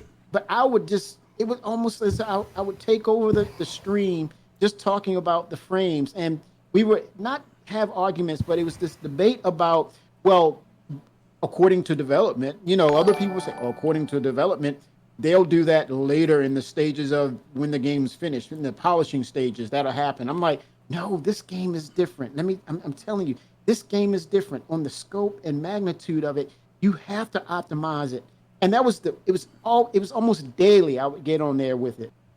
And finally, when they dropped OCS, oh my God. It was just, You still know the code's not optimized though, right? Right. No, I know, but still unique. It's better. From It's better. 15 to 20 to max 30 on the best days, right? Which was rare. We're talking 40 to 60, man. Oh my God. It was just. And you have a top end PC. I was getting 5 frames per second. So. Yeah, Oh my Yeah. God. Yeah, it was low. No. People were averaging anywhere from. I mean, his fastcart's computer's a bit older, but people were averaging anywhere from 12 frames to maybe 18 to 20 frames, and that was it. That was on a good computer at the time. Yes. OCS made a huge difference in people not only playing the game but coming back and playing the game, because people would get so frustrated with frame drops and and a lot of the crashes even were related to how slow desyncing was. Terrible back then. Some of you guys guys may even remember. Do you guys remember what happened back in the day when the Starfarer first came in the game? When somebody spawned a Starfarer, the whole server would crash. And you could tell when somebody spawned us. You could be at Grimhex or be on Selling, and when somebody brought in a Starfarer, you knew that's what happened in the game. It wasn't just a Starfarer, it was a Reclaimer too. It's time to restart the game. Oh, good point. Good point, Kelosal. Yes, it was a Reclaimer. Yeah, things have changed dramatically because of OCS. Rest in rehab. I don't think I've ever seen anything in 10 to 20 frames. Take that job, GG. Yeah, it was lucky bad. Stars. Yeah, I really don't think I've ever seen anything running that. Yeah, it was bad. Oh, Consecrator, he'll give you a nice little synopsis of all that. Yeah. Prior to his new rig. Ouch. Oh yeah. Surly Sea Monkey, thank you for the follow. Fullback, thank you so much for the 100 bits. We appreciate it. Okay, Rest and Relax stops. What's up, Fullback? Those popped into the game. The Planetary Mining. Let me ask you guys a question. The Planetary Mining. What did you guys think of that? This is when you were mining with the ship. What's it called? The Prospector. The Prospector. Yeah. I mean, I wasn't there at the time, but considering how much I love to do my mining now, I'd probably have been very, very excited. Okay, yeah. Well, now that they brought mining into the game and you see that there's hand mining, I think maybe you can see now the value of owning some land where you can drop it where there are some mines on a planet that will become your mines. That's unlikely because it's very unlikely I'm gonna go underground. Unique, y'all know. Gigi's still on the creature thing. Oceans and caves. She's not by herself. She's not by herself now. Thank you, Oceans and caves. That's not your thing. She's not by herself. It was justice served and justice delayed. I was waiting for mining for a long time because there are a lot of us miners in this game. Oh yeah. There are a lot of us miners. That's very true. In this game. Very true. And and we were waiting for this for a long time. Yeah. So yeah. Okay. Very good. I'm gonna let Kelosal run my mining stuff on my land. Cut him on the profit. He loves to mine. Somebody wants to hire me to mine their mine on their land. Sign me up. You know what I'm saying? And we ain't gonna pay me to do my thing and go home every day. I ain't mad. I got the land. Come mine it. All right. I'll take care of that. There we go. All right. The bad that year in 2018. Character customizer is good and bad. A lot of us were not happy with the character customizer. You're waiting for the Black Dynamite haircut. Yeah. You're waiting for the Rasta haircut. Afro. You're waiting for those. To make a character that's still the same character when I push accept character. Yeah, and that you're right. The character customizer has had that bugginess about it, no matter what. Regardless to what your race is, most of us do not like the hairstyles. It's just not. We were not in those days. We really weren't happy with it. Those of you who are into combat, there was a little bit of controversy about the gimbaled versus fixed, because those fixed weapons, people felt that gimbaled get way too much of an advantage over it, and they just recently have dealt with that. But that was a big controversy. And then this was the final update for terms of service that year. It's under bad only because it just kept changing. For some people, it didn't make a difference, but you know who DS continued to use this as an issue of division. That CIG was, kept adjusting. We're supposed to bring him up anymore. I said DS. I didn't say his name. Thank you very much. Okay. Say it 3 times, he'll show up in the stream. In the mirror. Say it in the mirror with the lights out 3 times. GG, don't say it's Halloween. I don't need nightmares, okay? All right. God. We're getting near the end here, gang. 2019. All right. Female avatars are finally added into the game. Finally. Our Corp with Lyria and Magda comes into the game. Star Marine gets a new thing. Exanilo Omia, thank you. 300 bits. Thank you. There we go. Thank you. Bits from Exanilo Omnia tonight. Thank you so much. We really appreciate it. Thank you so much. So Good Doctor got introduced in, and that kind of stirred up a little bit with FPS. We'll talk about that. Caves came into the game. FPS mining came into the game. Mission sharing came into the game. Personal inventory came into the game. Ship rentals came into the game. Microtech came into the game. Planetary weather came into the game. Server side OCS came into the game. And Planetech V4. Anybody see anything that they want to highlight out of that list? Planetech V4. Yeah, that was cool. Nice. Good point. But also the caves were amazing. That basically was absolutely free, just a different look on technology that they had already built. Yeah, I'm gonna say Microtech. They should have been right on behind me. Why do you mean on the bad list? You got it for free. They're caves. Because they're caves. They're not actually caves. They're actually the what are they? The space stations. The dynamic space stations. They just put cave skins on them and stuck them under the ground. Yeah, right. No, caves, and all caves are bad. She's not doing it, man. I think we got a phobia going on. First of all, there's dead bodies in the caves. Gigi ain't dealing with that, and then she is totally avoiding this idea of creatures being in the caves. So ain't by herself. I'm ashamed. I could write a Halloween machinima on the idea of creatures in caves. Like creatures in caves and some weird, time-space continuum where you're just stuck down there being chased by something for the rest of your life. I don't need this stuff in my head, y'all. No. Dig that. You still there, brother? Dig that. You there? Yeah. Anything stuck out with you with that list, man? I think the ship rentals is one of the biggest things that people are still not really taking advantage of. Like, especially like when you in them starter ships, that's your way to get them bigger bucks, man. Yeah, definitely. And in fact, just to give to your point, we found out somebody just recently had noted that you can get a prowler in game cheaper than if you pay for one.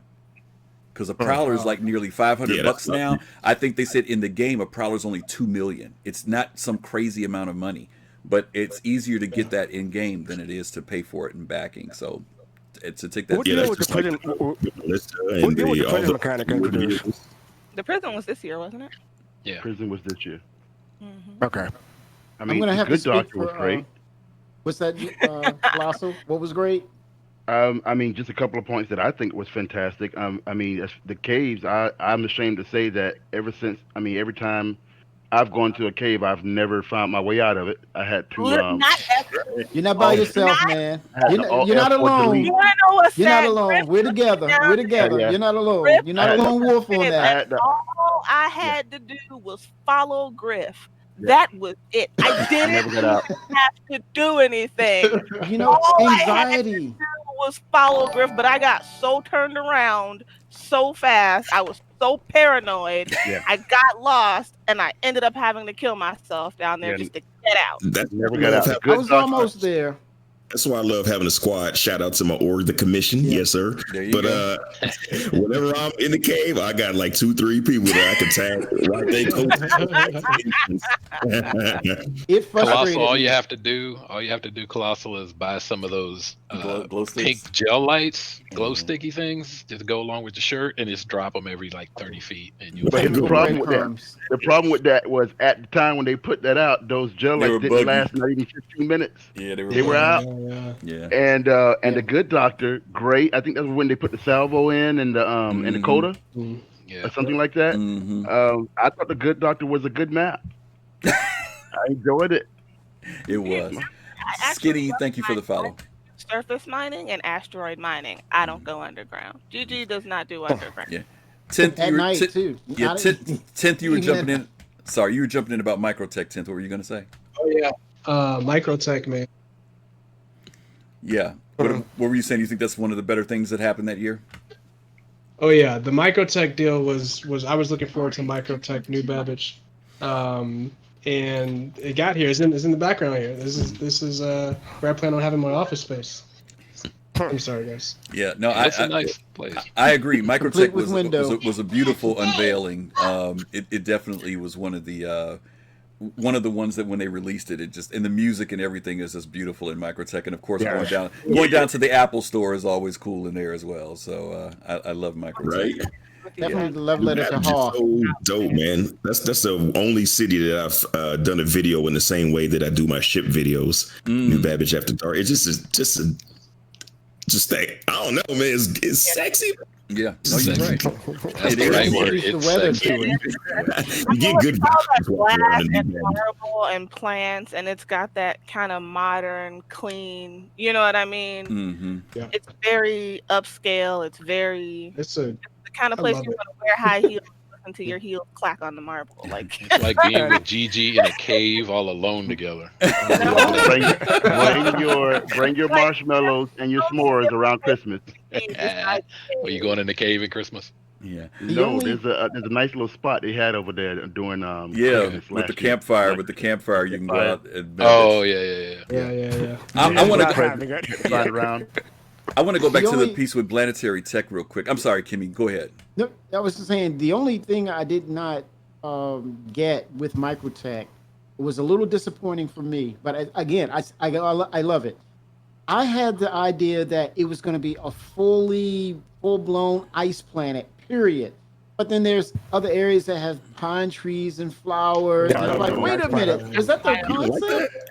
that? You want to look at the uniform, the whole place? Yeah, he didn't want the that biomes. was He didn't not want a multiple moon. biomes. No, Well, I thought it was the concept That's because, not the moon. well, no, Younique. The lore was that there was a terraforming accident and it dropped the temperature down of the planet. So I thought The when whole they're thing would be that way. terraforming the entire planet, this was the thing. But Mhm. maybe I didn't follow it correctly. But still, again, I still love it though. Because the fact they introduced real weather effects that was detrimental to your life. But again, the only other downside is I do not want to be slapped by a genetically enhanced Yeti. Cannot let that happen. And we got the physics in. Can you imagine he's back slapping and you falling back Getting 10, knocked out. 12 feet? no, thank you. No, that's a Yeah, very Good, good point. good suits though to get from that. Yes. Tell me what you need. What you need is just a light sword to cut off his arm and you run away. You'd be good. Good. Yeah. Yeah. I want to go back and Right. talk about Planetech V4, but I want to kind of talk about it then and now a little bit. I won't go too far into 2020. But what I will ask you is that the fact that they continually are upgrading the Planetech. I used to hear people say this argument all the time of by the time Star Citizen comes out, it's going to look dated. It's going to look old. But for any of you guys who have flown around in the game recently, the game, and we've seen this, anybody who's been around for a long time, I think Younique, you said this earlier, when the game first came out in 2012, 13, 14, we thought it was beautiful. We thought, man, this game looks incredible. Now when you go back and look at that stuff, you go back in the second generation Constellation, it looks crappy in comparison to what we have now. And the planetary stuff is amazing. Kimmy mentioned about the environmental aspects of it, but not only the environment, I flew into Hurston and ArcCorp at nighttime now. If you guys have seen it, there are lights on all the buildings. There's all these animations. There's these holographic billboards. I mean, they keep stepping it up more and more. So the Planetech V4 has kind of added just a whole new graphical dimension to the game to me that just keeps it looking fresh and real. It's nice to fly in and see something totally different, to see haze or fog or clouds rolling in, and they keep building on that for me. So that's my thing that I really liked that happened last year in 2019. Let's go to the negative. Go ahead, Younique. Oh, so you wait till they bring back, and I'm emphasizing back, the aging on the ships. Yes. So as your ship gets older and more wear and tear, and they showed that tech when they had the 32-bit engine, and it was gorgeous. Your ship got older and older and older, even to the point eventually, even if you maintained it, eventually, like a car, after so many years, you just had to get a new one. Yeah. And they're going to bring that back, and it's going to be in the 64-bit engine with what you're seeing now on the level of this Planetech V4, possibly a V5 thing. The ships are going to age and just be gorgeous that way as well. That would be 30 seconds, Griff. 30 seconds, y'all. Real quick. The server-side object container streaming, I'm going to speak on behalf of SIG. One of the things that was so important about that was they were able to, instead, when they were doing the patching and updating, it used to take 20 to 30 minutes to load everything up and then run a patch. Right. With server-side object container streaming, they could. It only took like maybe 2 minutes to get into the main branch and drop the patch, and so it saved them so much time on bandwidth of sending these updates and patches through to us as a patch to update things. And Kimmy, thanks for mentioning that, because we forgot about the new launcher. That new launcher was huge. If you guys remember before, whenever we had to do an update, you had to update all 52 gig or 25 gig or whatever it is. The new launcher. I forgot what year that was. That was the new launcher went from us having to spend 2-3 hours downloading to literally downloading within minutes. And it did make a huge difference in that. I can promise y'all, if I'd have got into this game in 2012 and had 5 frames per second, waiting 20 and 30 minutes for load times, I would put this game down and went on about my way. There are people, GG. You're saying she'd be with Derek Smart. Wait a minute, GG. No, it's not that bad. It's not that bad. Out of my business. Wait, GG, seriously, there are people who have told me that they would take 2 to 3 days, 4 days. It was so long to download that people would actually ask people to load it onto their USB drive and mail the game to them. Some people's speeds were so slow. Hang on, fastcart. Their speeds were so slow because of where they lived, and they couldn't get high-speed connections, that they would literally have to go 4 or 5 days, or they just wouldn't do the upload. They'd wait, because they would just wait for a major patch and not those in-between ones, because you had to load the entire game every time we did an update. Go ahead, fastcart. Yeah. Shiver used to live in the UK, and he was one of the people that took forever to download the game. So I had an idea to partner up with Relay to have this exchange program. We would send them a USB with the game fully downloaded on it, and they would mail us back an empty USB so we can send it back to another person with the game loaded. But then this came along, and that became unnecessary. Good one thing that's been consistent across the time with Chris Roberts that I've noticed, just about all of his games, it pushes the envelope. Case in point, when I played Wing Commander, I had to upgrade. I had to get Dr. DOS to bring that memory manager up, or QEMM to bring up the 640K to get it high enough to be able to play Wing Commander. And then he dropped in the speech pack so you could hear the Kilrathi speak.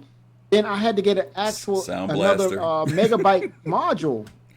So it's not just Star Citizen, but it's been his games in general. It pushed the envelope. Even with Strike Commander, you had to have a hefty rig to be able to pan to see from side to side what's around you on your peripheral in Strike Commander. So yeah, he's been always pushing the envelope as far as tech. Yeah.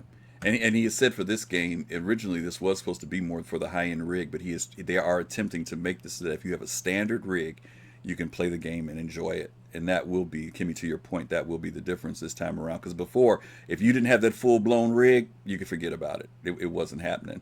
Okay, let's hit the bad for last year, guys. Here's the one everybody will love. The new flight model. Not the one from this year, the one from last year. Hover mode. Oh, that was rough. I had just got in the game, and I had just learned how to fly, and I was only fairly good at it. Like, I could get off a pad and touch back down on it, right? That's about where I was. And then they introduced the new flight model. And with it came the bane of my existence known as hover mode. Oh my effing God. I was so frustrated all the time trying to fly with hover mode. I would literally just take my ship off the pad at Port O, the easiest place to do anything. Port O. I would like just press space and try to. Literally, my ship would start spinning in freaking barrel rolls, and I'm just like, I can't do this. I get so mad. I almost broke my mouse one day. I was just so frustrated. Nick Charles, thanks for the follow, Nick Charles. Man. It was like, I think that if they had left it in, people got used to it. But the problem was it had some physics problems, man. Like if you tilted a little bit to port side and came down, your ship would just start flipping forever. You couldn't stop it. It'd be broken. I don't imagine me in my Aurora, because I just got in the game, tipping slightly to the right and then doing barrel rolls until I crashed into the ground. And at the time, the person I played with the most was Griff, and Griff would be like, "Why are you spinning?" And I'm like, "I'm not spinning. This isn't me." It was great for the constellation Andromeda, though. Yeah. There were some ships that hover mode was easier to fly in, and I hate to say this, for those people who hung in there and stuck with it, they eventually got the hang of it and adjusted it. And about the same time that you got there, that's when they changed it and took it out. It was a difficult curve. It was a difficult curve, honestly. It was not friendly to people trying to come into the game and play by any means. Go ahead, Kelosal. You know what, Griff? I think, but even though, let's go to the flip side of it, I think it was a noble try for what they tried to do, but I also think it was an advancement for them because it led to the flight model that we have right now, which is 10 times better. Yeah. This was kind of one of those things of learning from your mistakes and listening to the community, too, because the community honestly, in fact, if you guys remember, the first week it came out, Lando said, "We are already working on it," because they knew that folks were not happy with it. And eventually it did get fixed. Yeah. But this was one of those things that they put out there as an idea. You could tell it's kind of like, let's see how it goes. And when the community said this ain't no good. Right? Huh? They explained it. They had a panel at CitizenCon. It was two of the guys, the dude with the blonde hair and the other dude. Yep. And they were literally explaining in a whole video presentation how this new flight model was going to be. And they were trying to sell it then. Yeah. And everybody was interested then in it because they were like, "Oh, this looks like it's going to be towards one of those real flight type of dynamic type games." And then we got hover mode with it that kind of ruined everything. But real quick history on that, real quick. It started with the physics programmer John Pritchett, who was the main guy who did all physics modeling and the flight model in the game. But unfortunately, Chris looked at this, and basically what came out of the flight model, especially with the dogfighting, was you were getting this jousting type of dogfighting, and he wanted to get away from that. But there was a small sect or a group that knew how to handle that flight model, and they pretty much was the god of the air. They controlled everything, and then Chris was like, "No, we can't have that because that's borderline trolling, where you have a small group that was just basically taking over the skyways, and you couldn't touch them." So he said, "No, we got to make this enjoyable and enjoyable for everyone." So John Pritchett moved on, and then after that, they then assigned John Crew and David Colson. I call them Crew and Colson Flight Model School. And they came in, and Colson was like, "Yeah, I've studied physics. I do physics, and I'm going to go ahead and do this thing." And the first iteration was like, "What the WTF? What is this, man?" And it was the hover mode. And then they had to go back and really dial in some of the things and dial some things back. He had to actually take away the initial iteration of the flight model, which was the hover mode. And so it's been a lot of checks and balances in regards to that. And again, like they said, this is first iteration. And when you think about it, they still have to go back and redesign this once they get all the back-end services in and get all the components onto the ship to see where these balances will lie once they get the underlying tech to start working, and then see how all these ships are flying and how they compare with each other as well as the upgraded components. So it's a lot of work still to be done. Yep, plenty of work to be done. It's Chris Roberts' own fault. I'm gonna tell you this. Right? He's World War II, man.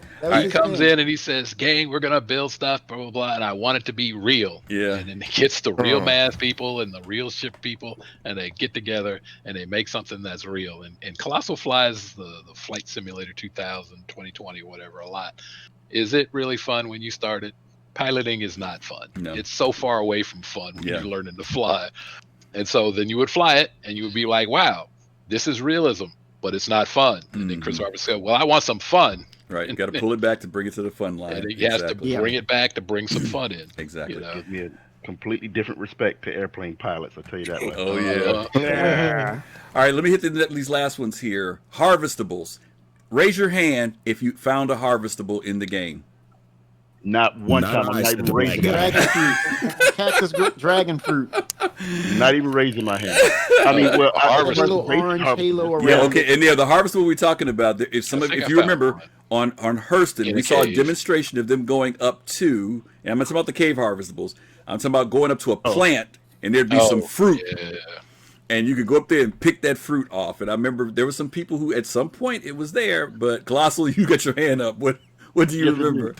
Because I was really, I'm sorry, CIG, I love you, but this right here, I spent hours meeting several testies, decided to go ahead and look for these little unknown berries that you had out there, couldn't find not one. And then all of a sudden you put out a video saying, oh, well, we had to put out the patch and we didn't have time to go ahead and put in the radar function for it so you can go ahead and put it on the scanners.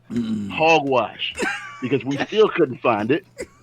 Even when you said that it was out there, we went into the area. Some people was putting out these vague videos, and we still couldn't find it. So if anybody found those things or those harvestables that they claimed that were out there, these fruits that they put detailed information on, you can go ahead and send it to ICouldNotFindIt.com and just let me know. Because it made no sense. I couldn't find them. Anybody found them? I found the derelict javelin first. Fruit. Yeah, really? Yeah, I agree. You can find the javelin before you find that thing. Yeah. Okay, good point.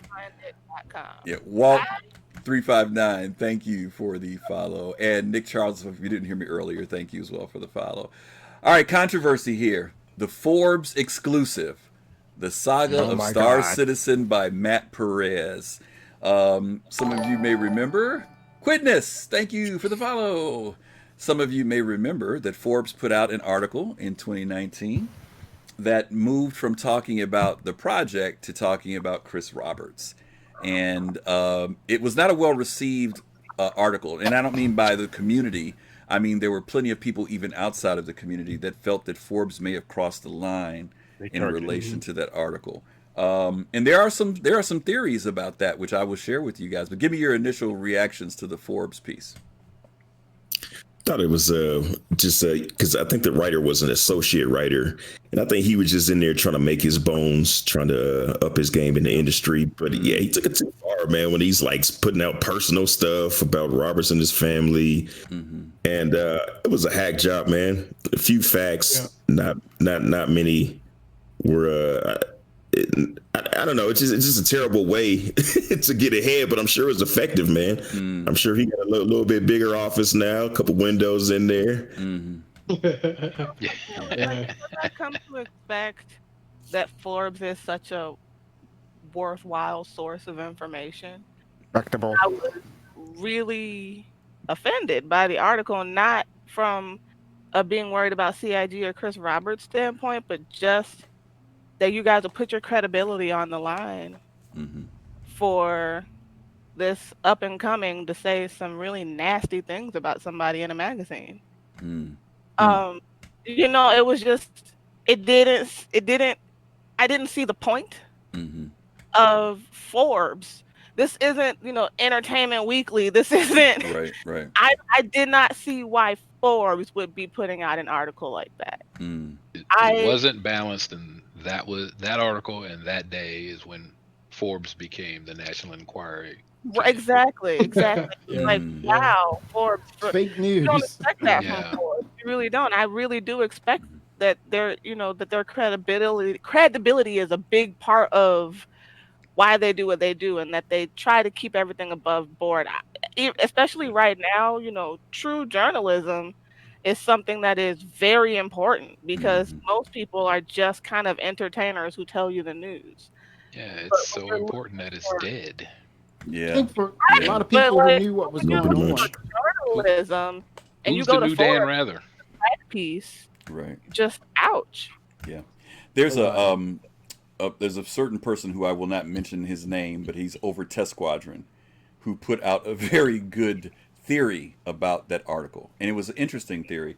The theory was, and this he says it's a theory. He's not saying this is the case, but what he said was this. He said that is it possible that Forbes is owned by certain other larger corporations? Entities. Yeah. Those other large corporations also own other game companies. Status quo. So is there a possibility that as other people are following the development of Star Citizen and seeing that Star Citizen is moving in the direction of accomplishing its goal, that there may be some industry corporate level type of stuff going on? Yes. That's slamming. Deliberately. Well, to that could be. point. And it could be because you got to what is Forbes' motivation for doing that?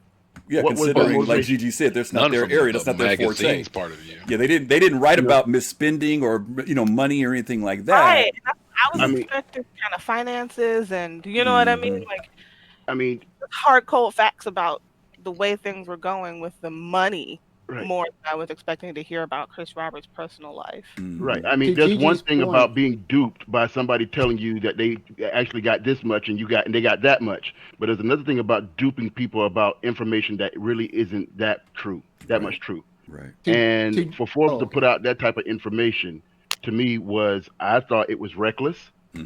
I thought that there was a little bit of, if not intimidation by that. It was almost like they were saying, be warned, Chris Roberts type deal.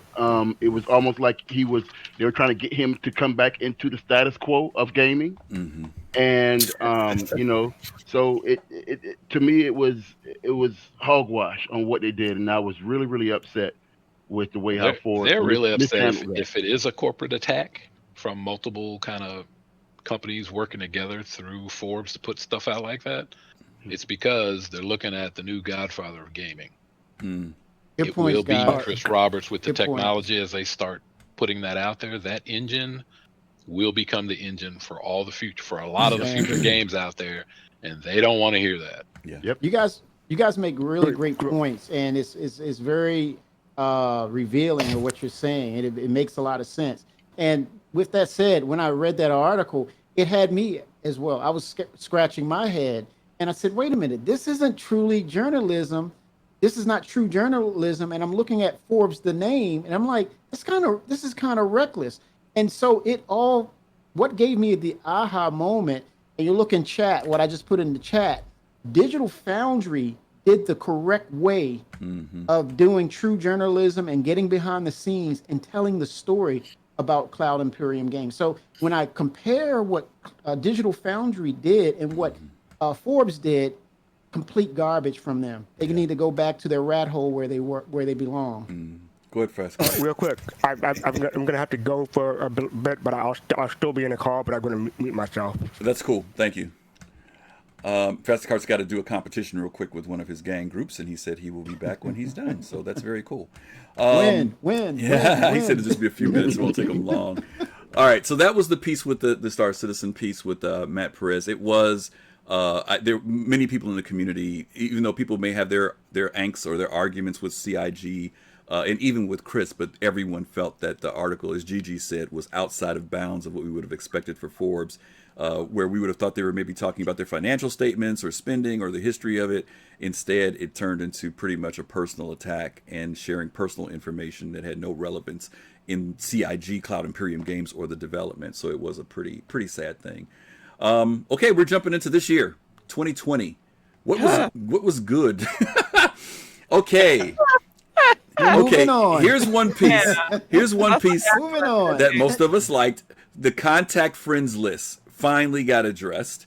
There was the in-game event for Invictus that we did.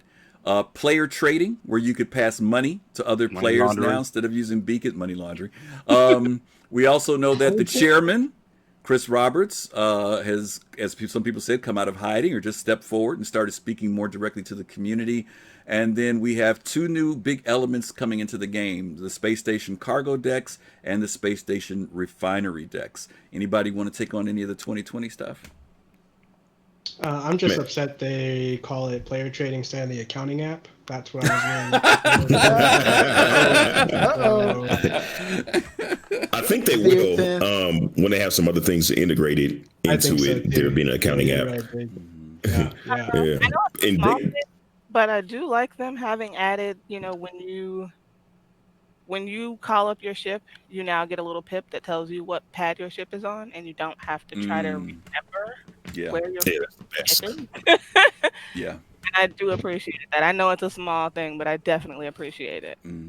How dope was Invictus, man? That was I think the only that does events like that is Fortnite or one of those games. But man, that was incredible. I don't play Fortnite, so I never seen anything like that. Like, I mean, people was checking out fireworks shows. You can go down to the planet, look at all the ships like it was a car show. It was just, it was super dope, man. Yeah, I think they might be planning on that.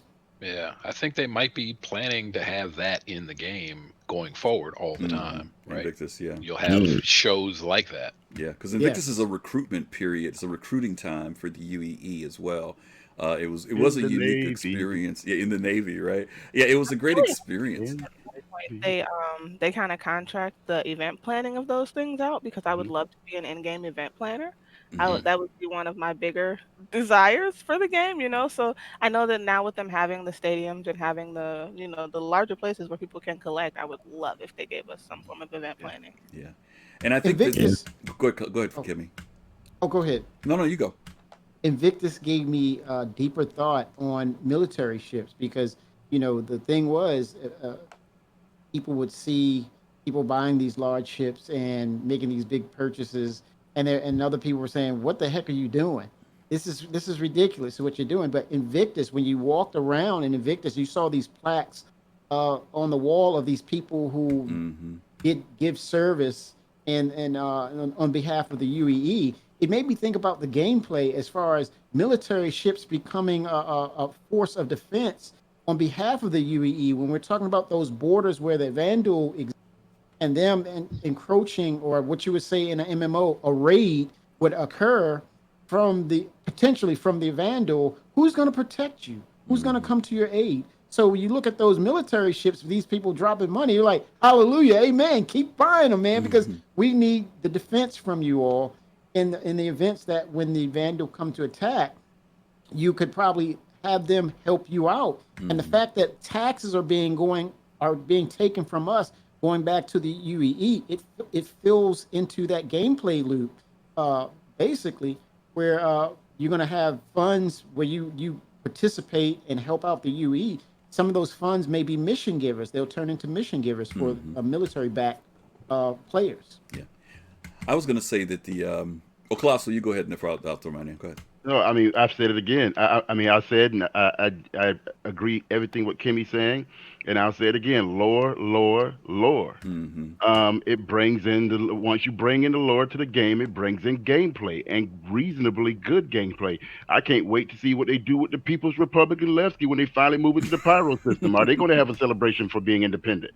I mean, things like that, and and once again, by the way, please go ahead and vote Addison for Imperator of the UEE. I did vote, Kay. Addison, you're a good man. You're a good man. Absolutely. Go for that one. So, I mean, when you bring in lore, it just increases the gameplay tenfold. So, yeah. I think Kelosal Addison is an Origin lover, so you might want to rethink that. If I'm going to jump on her bandwagon, then I'll go ahead and take the Origin fruit. And Nihilus will love that. I'm telling you. I didn't see that one coming. Don't start. I didn't see that coming. And we are trying to keep Nihilus from spending money. If you say it too many more times. Yeah, really. Really. So I wanted to hit something that was much more basic that happened at Invictus, and that was the reveal of the Javelin and the Aegis. What was it called? What's the big ship? The other ship that was there. You got the Idris. Not the Pegasus. The Idris. The Idris. No, the Idris. The Idris. Yeah, I mean, those are two ships that we've heard about for the longest time. They've been in development forever, but the fact that the way they decided to present those ships was really great. The hourly times where they would rotate and go to the different locations, the fireworks, and even though you couldn't go on them unless you found your way to break into them. Yeah, but to see the F-18s out there escorting them, I remember it was me, GG, somebody else, a bunch of us got together the night before and went out to the docks. And when we saw the size of the docks, we were like, "Oh my God, what the heck how big are these ships?"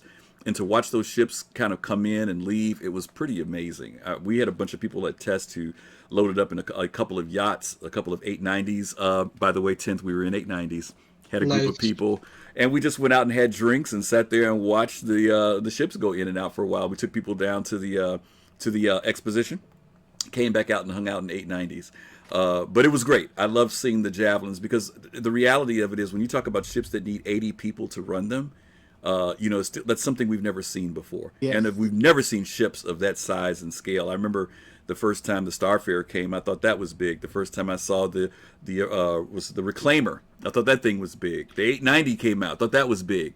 But then you see a Javelin and you say, oh my God, it's amazing to see that the technology is there and that will be players that'll be able to handle those ships, not NPCs, but players will be able to control them. So I thought that was pretty cool. I'd say that the ship didn't look as big as I thought it was gonna look. Thought it was gonna be a little bit bigger?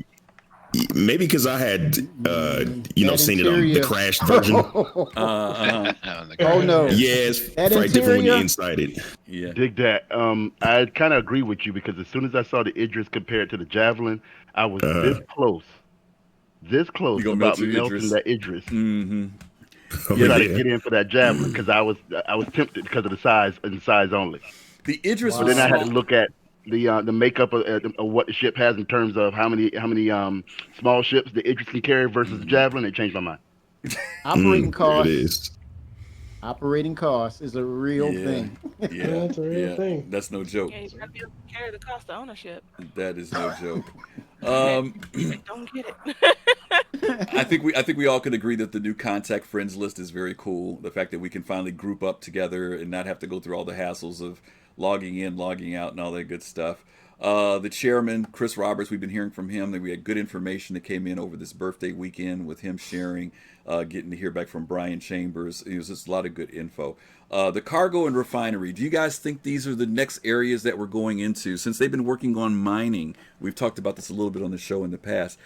Since they're putting this emphasis on cargo decks and refinery decks with the closing out this year, do you think that that's going to become the new career where we'll start seeing things like the Hull C, more toward cargo missions? Any thoughts on that?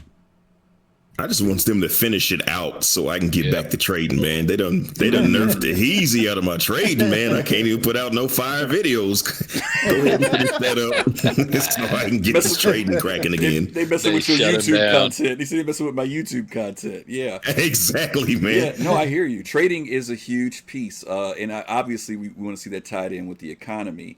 But I agree with you. I'm big on the cargo refinery, and especially if you're into mining. That whole aspect of refinery where you're going to be able to profit even more is going to mean a lot in the game. So I think they're closing out the year and moving in that direction. And you guys do know that they're working on the Hull C. We've seen them introduce this stuff with docking coming up for these bigger ships as well. So that might be where they're starting to move as mining closes out, other than the Orion and other than the small refinery ship. We might be seeing them starting to move toward this piece with cargo and stuff like that. So I mean, Go ahead. All right. Well, they need to finish the mining aspect. Soup to nuts, because it is the thread that goes through all the other careers. Every other career. This is the thing. It drives the economy. Need minerals to make things like missiles and ships and raw materials. So mining it, refining it, selling it, making things. That all goes on there. And then like the hauling comes in, and that's where Dig gets in. And then because he's hauling and he's got no cover, that's where the piracy comes in. When the piracy comes in, that's where the UE or police force comes in. Right? Like all these things you create the engine. Piggyback up off. Every bit of it starts with mining. Right. Keep the big picture, though. We have to keep, and also we got to keep expectations low for the time being, and give them time to reiterate and get the concepts down until we get iCache and some of the other back-end services. They cannot solidify that gameplay loop so that then they're talking about no more wipes, basically, right? Where your UEC, your United Earth credits will really count. This cargo will really count. So this gives them a bubble, a window to really get this thing down. And then once we get iCache, which is not going to be this year, as they alluded to in the chairman's letter, somewhere mid-2021 at best. So just keep that perspective. And it gives them time to really dial these things in, and everyone to not get high expectations or the meme of win, give, win, just hold on. I think it's a little unfair to ask people to not have high expectations considering how much CIG crowdfunded for this project. It would be different if they had gotten loans and things like other people did, but they decided to crowdfund, which I agree with. I feel like that was probably the better way to go. But then to say that you can't have high expectations after putting $350 million into something, no. My what I said before, expectations from jump. Just give a little time. Yeah, the tech I mean, maybe something to have high. Stick to that. Right, and maybe something to have high expectations about is for that ship that starts with a T and rhymes with thesaurus that some people claim they saw. Wait a minute, what's that? They claim they saw. What is this? That ship that starts with a T and rhymes with thesaurus that some people claim they saw. Yeah. Starts with a T. Damn, I'm slow today. The Taurus. Oh yeah, the Taurus. The cargo. Claim they saw. Yeah. So, I mean, really? Yeah. When they were putting out the cargo area. Yeah.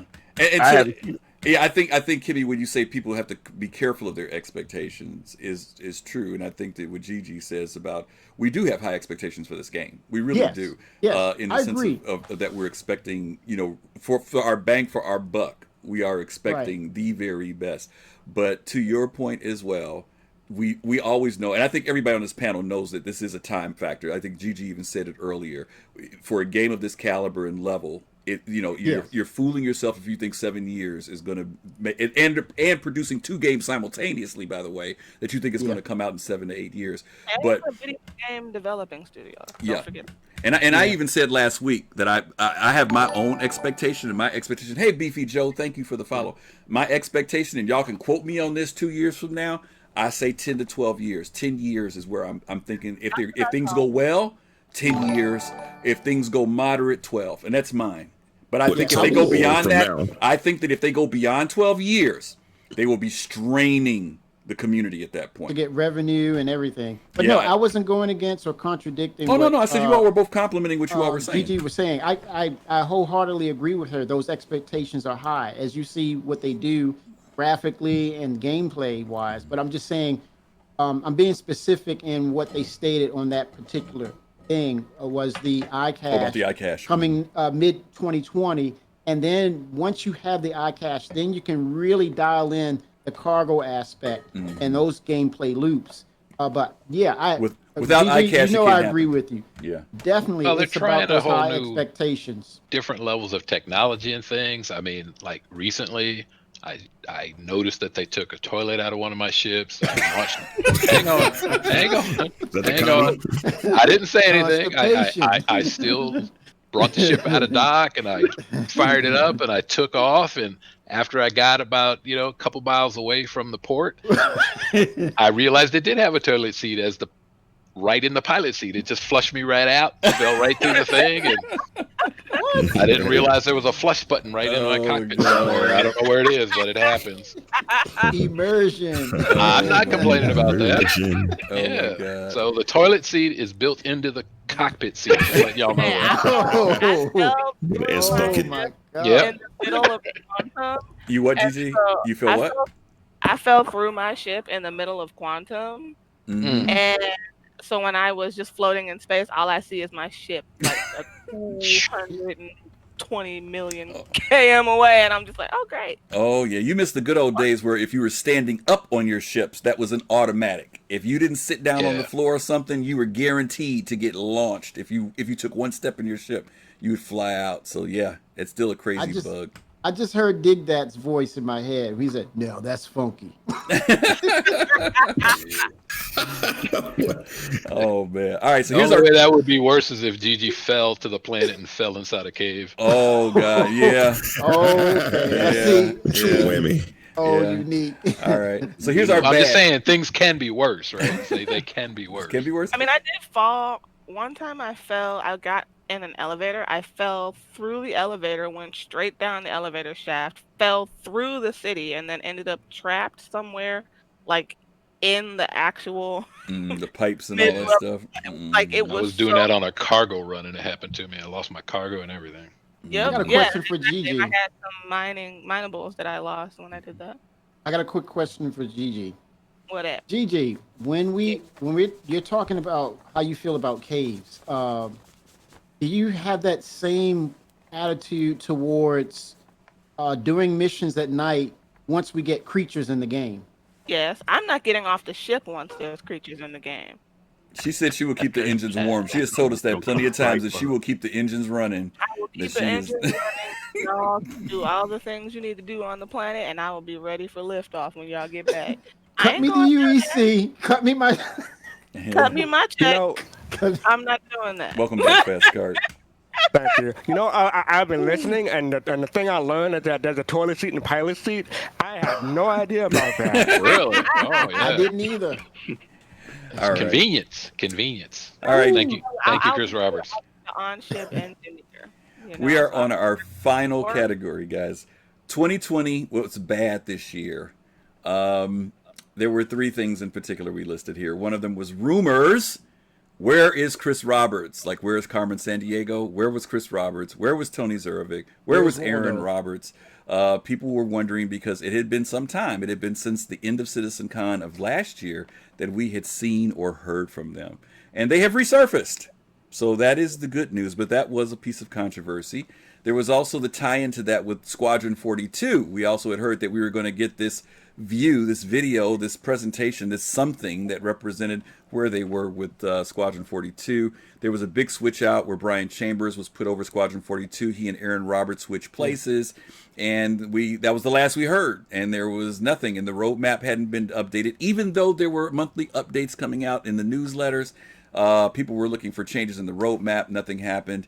And Tyler Whitkin ended up writing a letter saying, hey, basically, this thing that we want to show you guys, it's not really where we want it to be. And so we're not going to put it out. And that just caused a huge uproar within the community. And then lastly, the heartbreaker of all, where all of our Soul citizens had planned on being together and hanging out, the cancellation of CitizenCon 2950. Which is why we're all home right now, because we would normally be in LA right now. Yeah, this was going to be my first time going to a CitizenCon. It was going to be my first one, and I had already bought clothes. Yeah, some of us had already got our airline tickets. I had my Airbnb.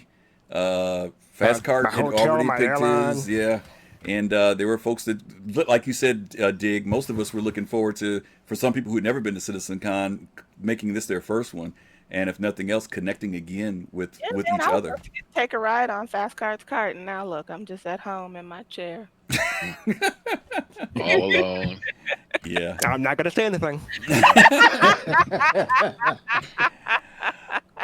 Or should you? Yeah, Tenth, were you planning on coming? Oh, gosh.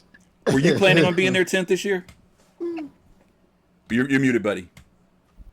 Yeah, this is going to be my first CitizenCon, and it was so your first. It would have been a lot of we would have, and it's right. It's I can get down to LA pretty fast, being in Cali and Northern Cali, so I was looking forward to hanging out with everybody, and unforeseen circumstances, I should say. Yeah. But and I know Sears on the West Coast too, and Sears said he was going to drive down, so he was looking forward to going. So everybody in our team was pretty much looking. Younique, were you trying to go there this year?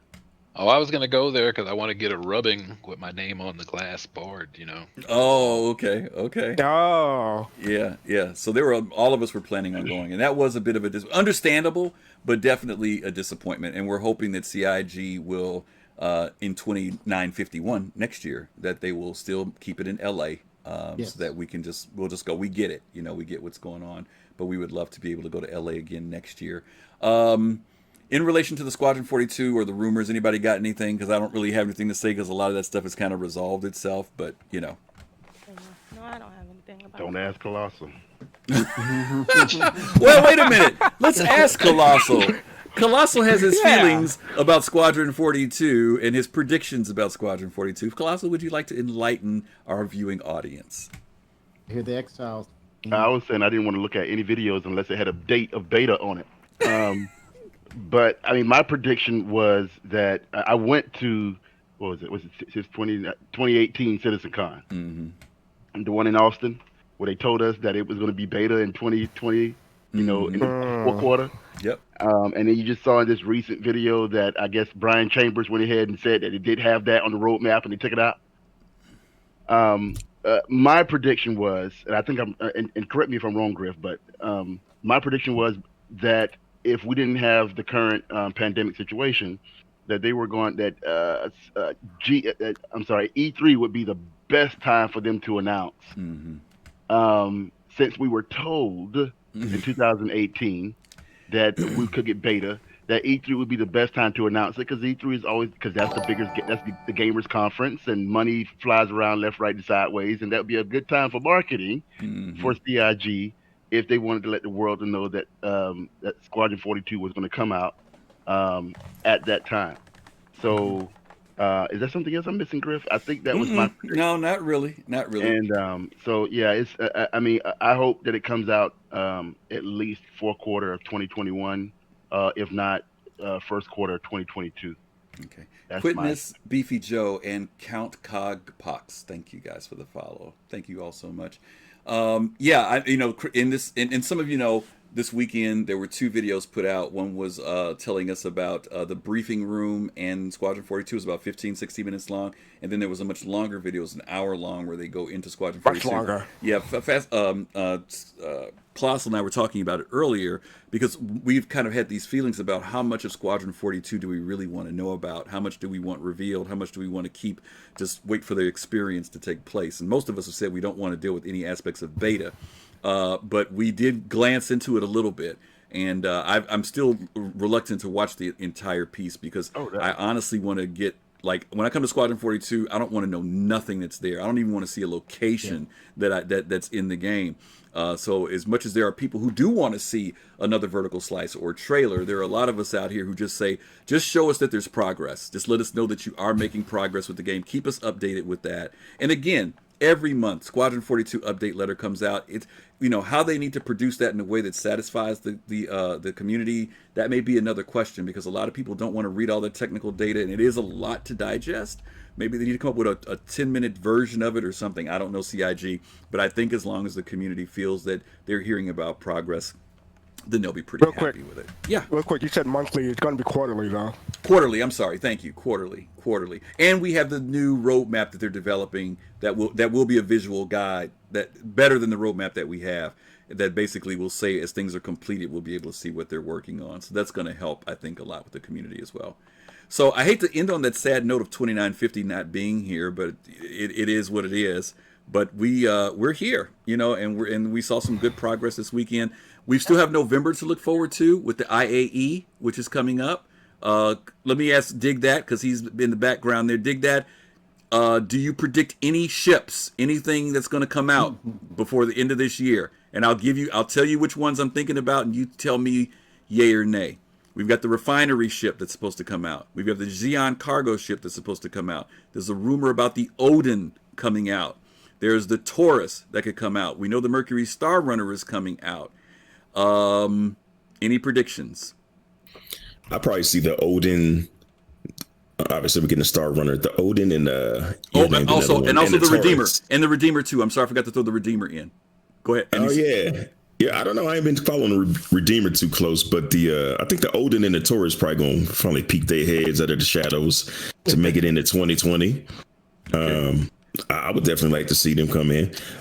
What I'm looking forward to this month is later on they're going to be doing a Calling All Devs episode on Death of a Spaceman. Yes. I know that's been one of the things that people yeah. aren't quite sure about. I think, I can't wait to see that. This month. Yep, definitely. Yeah. That hasn't been updated since 2013. Yep.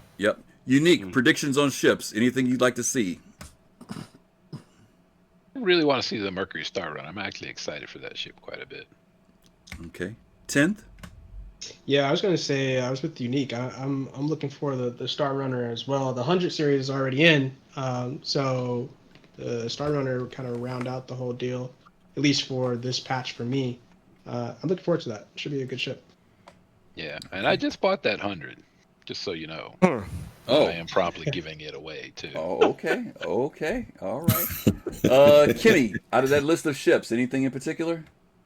Well, I would say based upon what CR has mentioned in regards to Medic, we could possibly see something of the Apollo, an appearance by the Apollo coming out to work with the medical, and the fact that we already have the Cutlass Red, further iteration on the inside of the ship to really expand that out to similar to what they're doing with mining. But the fact that he mentioned medical, I have to think of the Apollo series and the Cutlass Red with further iteration.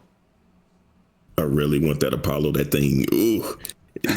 Them lines on it looks like a Lambo. It's ready. Oh, Y'all man, need some medical attention. I got you covered. Let me go ahead and get that off you. Yeah. Straight to flyable. Talking about Voyager. All right, Kelosal, what about you? You calling out any ships? No, because none of the ships suit my needs. I mean, some medical. I have the Apollo medic. I have the white one. I have that one. And the reason why I have the Apollo is because it reminds me so much of Voyager, which is one of my favorite science ships. But I mean, honestly, none of the ships suit my needs. I'm interested to see what they put out with that Xi'an cargo. Okay. That I'll be looking forward to. And then we'll see what's going on in 2021 when they finally at least put out some concepts of the merchantman. Okay. Listen, we're going to open up the giveaway right now. You guys do exclamation birthday. Exclamation birthday. This will be for a Origin Series 100 of your choice. A 100, a 125, or a 135. That would be exclamation point birthday. That gets you into the giveaway. In Envoy 70 and Alex the Droog. Thank you guys for the follows. GG, what about you? Any of those ships we call out? Anything interesting you or something else that's in there that you're looking for? GG's like, I'm not paying for nothing, so whatever that comes out, it's fine. No, I will pay for a Cuddy Black. I want a Cuddy Black, and I'm going to spend the money on it. But Cuddy Black, okay. And yes. Nothing in those. All-purpose Cuddy Black. Yep. Yeah. All-purpose Cuddy Black. It's always a good ship. fastcart. Ship, especially for the scanning for me. Okay, cool. FC? Yeah, as far as any of the ship that you listed, nothing really is gonna make its way to my fleet. But I am interested in the Redeemer remodel. I just want to see how it turns out. Also, you mentioned it's going to be November, but we also have a December one, holidays too. So there'll be stuff coming up for that as well. Absolutely. So in other words, 2020 is not over yet, guys. There's still 2 other opportunities, and I can't see CIG. The 100 series is nice, guys, because you guys know they made a decent amount of money this past week. But CitizenCon is usually, yes, if you can get the latest numbers, fastcart, that'd be great. CIG usually brings in a lot of money through CitizenCon, even though they have their event. This is also where most of the ship buying takes place between now and the IAE. So I can't see them allowing those days going by without something else happening. So fastcart, when you get the number, just let us know what it is. All right, once again, the raffle, exclamation point birthday, if you want to be in for a Origin Series 100 ship of your choosing.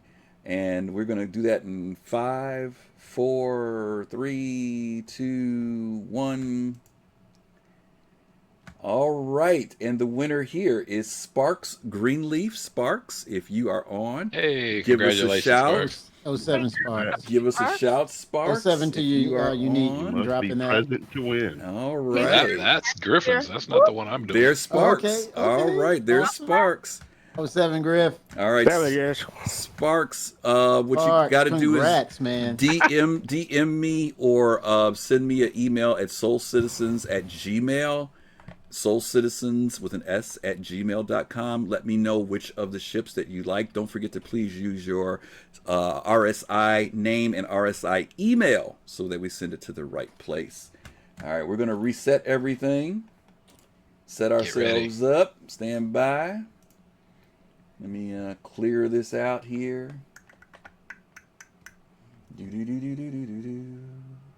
Reset, reset, reset. This is where all y'all have a shot at becoming a fraternity member with Griffin.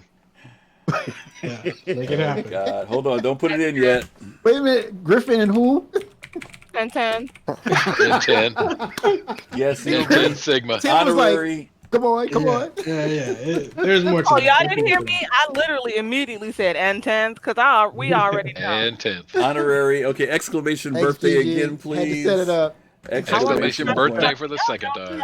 I want y'all to know Exclamation point that birthday. Griff is such a snob. He has We a should let 10th in this one. 10th, you can add yourself. such a snob. Wait. You said I'm such a snob. What? That you have a whole second account just for all your quote unquote luxury ships, but they're just all.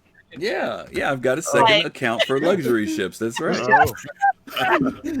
I don't understand. It's funny. The whale of Origin, I don't get it either. I don't get it. I don't get what they're laughing at. I fail to see the humor. Okay. All right, we're gonna close this out in 5, 4, 3, 2, 1, and it is Blackwater Goat. Blackwater, you get it. Congratulations, Blackwater Goat.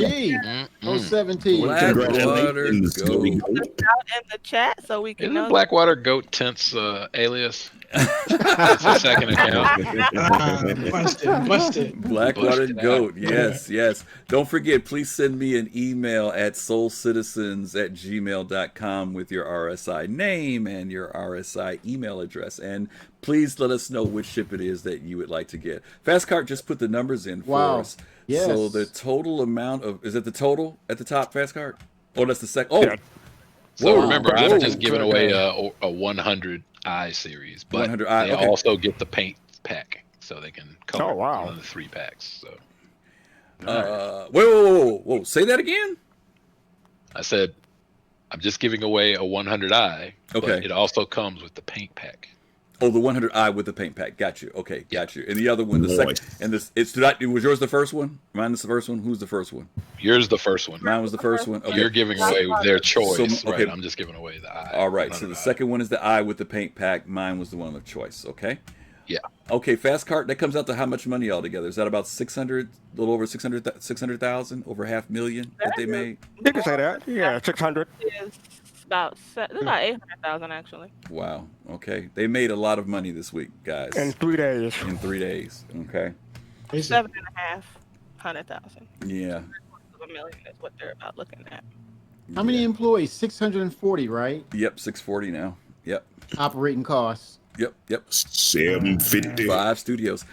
All right, listen, we're going to go around the room real quick and let everybody say where they can be found. I'm going to start with the voice himself. Dig that 32. Tell people where they can find you. You can find me in the trap. It's going down.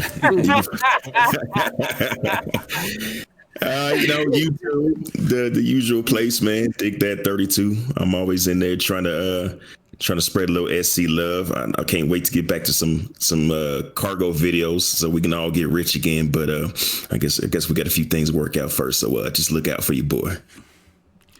All right, let's go to Younique. Where could people find you? Well, I don't stream, but my son-in-law does. He's playing some hot dog game or whatever. But anyway, I do business. I am opening a new business called Digital Coin Trader, and it's digitalcointrader.io. So we will be opening up an alpha around January, but we're putting the websites together, and in January we'll start taking alpha/beta users to come in. It's a crypto trading system, so Nice. there it is. Nice. Nice. Let's go to TenthSigma. Yeah, I'm not streaming so much anymore though. I'm in Discords, bouncing around. So you can find me here. You can find me on Channel 27 News. We're on a little bit of a break right now, but when that's back up, that's on Tuesdays at 7 p.m. Pacific. So it's another place to catch me. Need my news, 10th. Get back on. News, man. Kimmy65, where can people find you? Oh, yeah. Just like the name, Kimmy65. You're going to find me on Twitch. I'm going to stream the game, SC, of course. Talk about controller setups, any technical questions, just having fun, chill music, just having a good time. Come on in. Let's hang out. Let's chill together. And again, congratulations to Kimmy for representing on the community videos. A really great job. Great job. Man, I was on it. I was on it. Yeah. Kelosal, where can people find you? Where can they find you other than the classroom? Well, you can't find me in the classroom because I'm sitting there educating children. But at the end of the day, you can always see me here with Soul Citizen. Like I said, I'm always honored to be amongst you guys. And there's one thing that I always want to tell you guys is, in this election cycle, it's always important for you to get out to vote. So go ahead and vote for Imperator, for Addison. Hey, ho, ho, Costigan has got to go. Yes, 07 to that. Oh, my 07 God. to that statement. This year, you have until October 24th to go ahead and vote for Imperator Addison, for Imperator. Go America. This commercial was not sponsored by Soul Citizens. Go CIG. All right. Gigi, where can people find you? You can find me pretty much everywhere and just use the name you see right there. That's where I be at, and in Discord and here a lot of the time, because Griff is always like, come on, be on the show. And I'm like, ew. And he's like, nah, come on and be on the show. And I'm like, oh, but I'm going to have to put on makeup. And Griff is like, okay, but I don't care. Let's go. You're on the show. We're giving you the burden of speaking the voice for all women in Star Citizen. So, but Gigi's on all platforms. Social platforms is what you really meant to say, right? That's where people can find you is on social platforms, right? Okay, cool. And last but not least, fastcart. Where can people find you? But before we get to that, I don't want to show off. People can buy Soul Citizen merch. I'm gonna try to pull a GG from last week. I'm looking so cute. Don't forget to buy our t-shirts and mugs and game pads from Soul Citizen. But you can find me on Twitter at fast_cart. I'm on Miss Hudson on 80 Show on the Base Radio on Tuesday. I'm on Table of Horrors on Fridays or Saturdays, depending on the week. For Vampire Masquerade role playing, and here on Sundays and in Discord, I'm all over the place. Yeah, I'm not buying a shirt unless your face is on it. There, you need your face on the shirt. Hardest working man in multimedia. I'm in for 10. Oh my God. Okay. Well, again, thank you guys so much for being here. As you guys see, please follow us, like us on Twitter, on Instagram, on YouTube. And of course, follow us here. We really appreciate you guys spending the 8th anniversary and birthday with us. Thank you so much. Who was that who did the follow? I didn't see it. That was Good Journey. Thank you, Good Journey. Thank you so much for that. And Good Journey to all. As well. Thank you guys for the follow. And also Friday nights. Somebody talk about Friday night. Fastcart, Gigi, one of y'all. Somebody talk about what Friday night goes on. Oh man, I really need to make that show. For Friday Night Lights, we do a 10:30 CST on Friday nights, Friday Night Live, and we come and it is an interactive chat show. So whoever's on the show, you guys will get to come into the Discord with us and talk to us. It's very fun. We love to do it. We love to talk to you guys. We get a really good following pretty much every weekend, so it's really nice. It's a lot less formal, we just chat and we're kind of jerks because have you met us? And we would love for you guys to come and do it with us. It's about you all in chat. Just come in, share that passion with us, because we feed off of it. We love it. We want to hear your experiences about Star Citizen. So there's no right or wrong way. Let's just talk about it. Let's get in there. Let's talk about the game. Yep. All right, we are going to raid Sergeant Tickles. Ooh. Sergeant Tickles, huh? Yeah, we hooked him up last week, and he was getting ready to log out, and he ended up he said, "Oh, Soul Citizen, I'm getting ready to leave. I'm leaving." He said, "Well, I'm going to stay for a few more minutes because I feel bad when people leave." He ended up staying for another hours. He made like $500 because he stuck around. So we're going to send him some more love. So y'all make sure y'all yell at Sergeant Tickles and tell him, "Hey, hi," give him some good greetings. It's the 8th anniversary. Tell him happy birthday for Star Citizen. And again, happy SIG-iversary. Yeah, SIG-iversary. You need to put a trademark on that, Kimmy, because next thing you know, it'll be on something next year. Yeah, it'll be on something next year. X-Nato, thank you again. Ooh, 500 bits. Holy smokes. Nice. Thank you. Nice way to close us out. Love generous people. Love generous people. Thank you. Wow. All right, guys, you guys take care of yourself. Stay healthy. Don't forget to vote in the election for Star Citizen, and don't forget, for those of you in the U.S., to vote for that other election. But we appreciate you guys hanging out with us this weekend. Take care of yourself. Stay healthy, and as always, love, peace, and soul. We'll see you guys later. Wear your mask, or we can have a soul to go to CitizenCon next year. There you go. That's Addison. That's Addison. He's showing y'all. That's the who. Did not make a next computer. Next Have computer. a good night, guys. What does Addison have on you, Kelosal?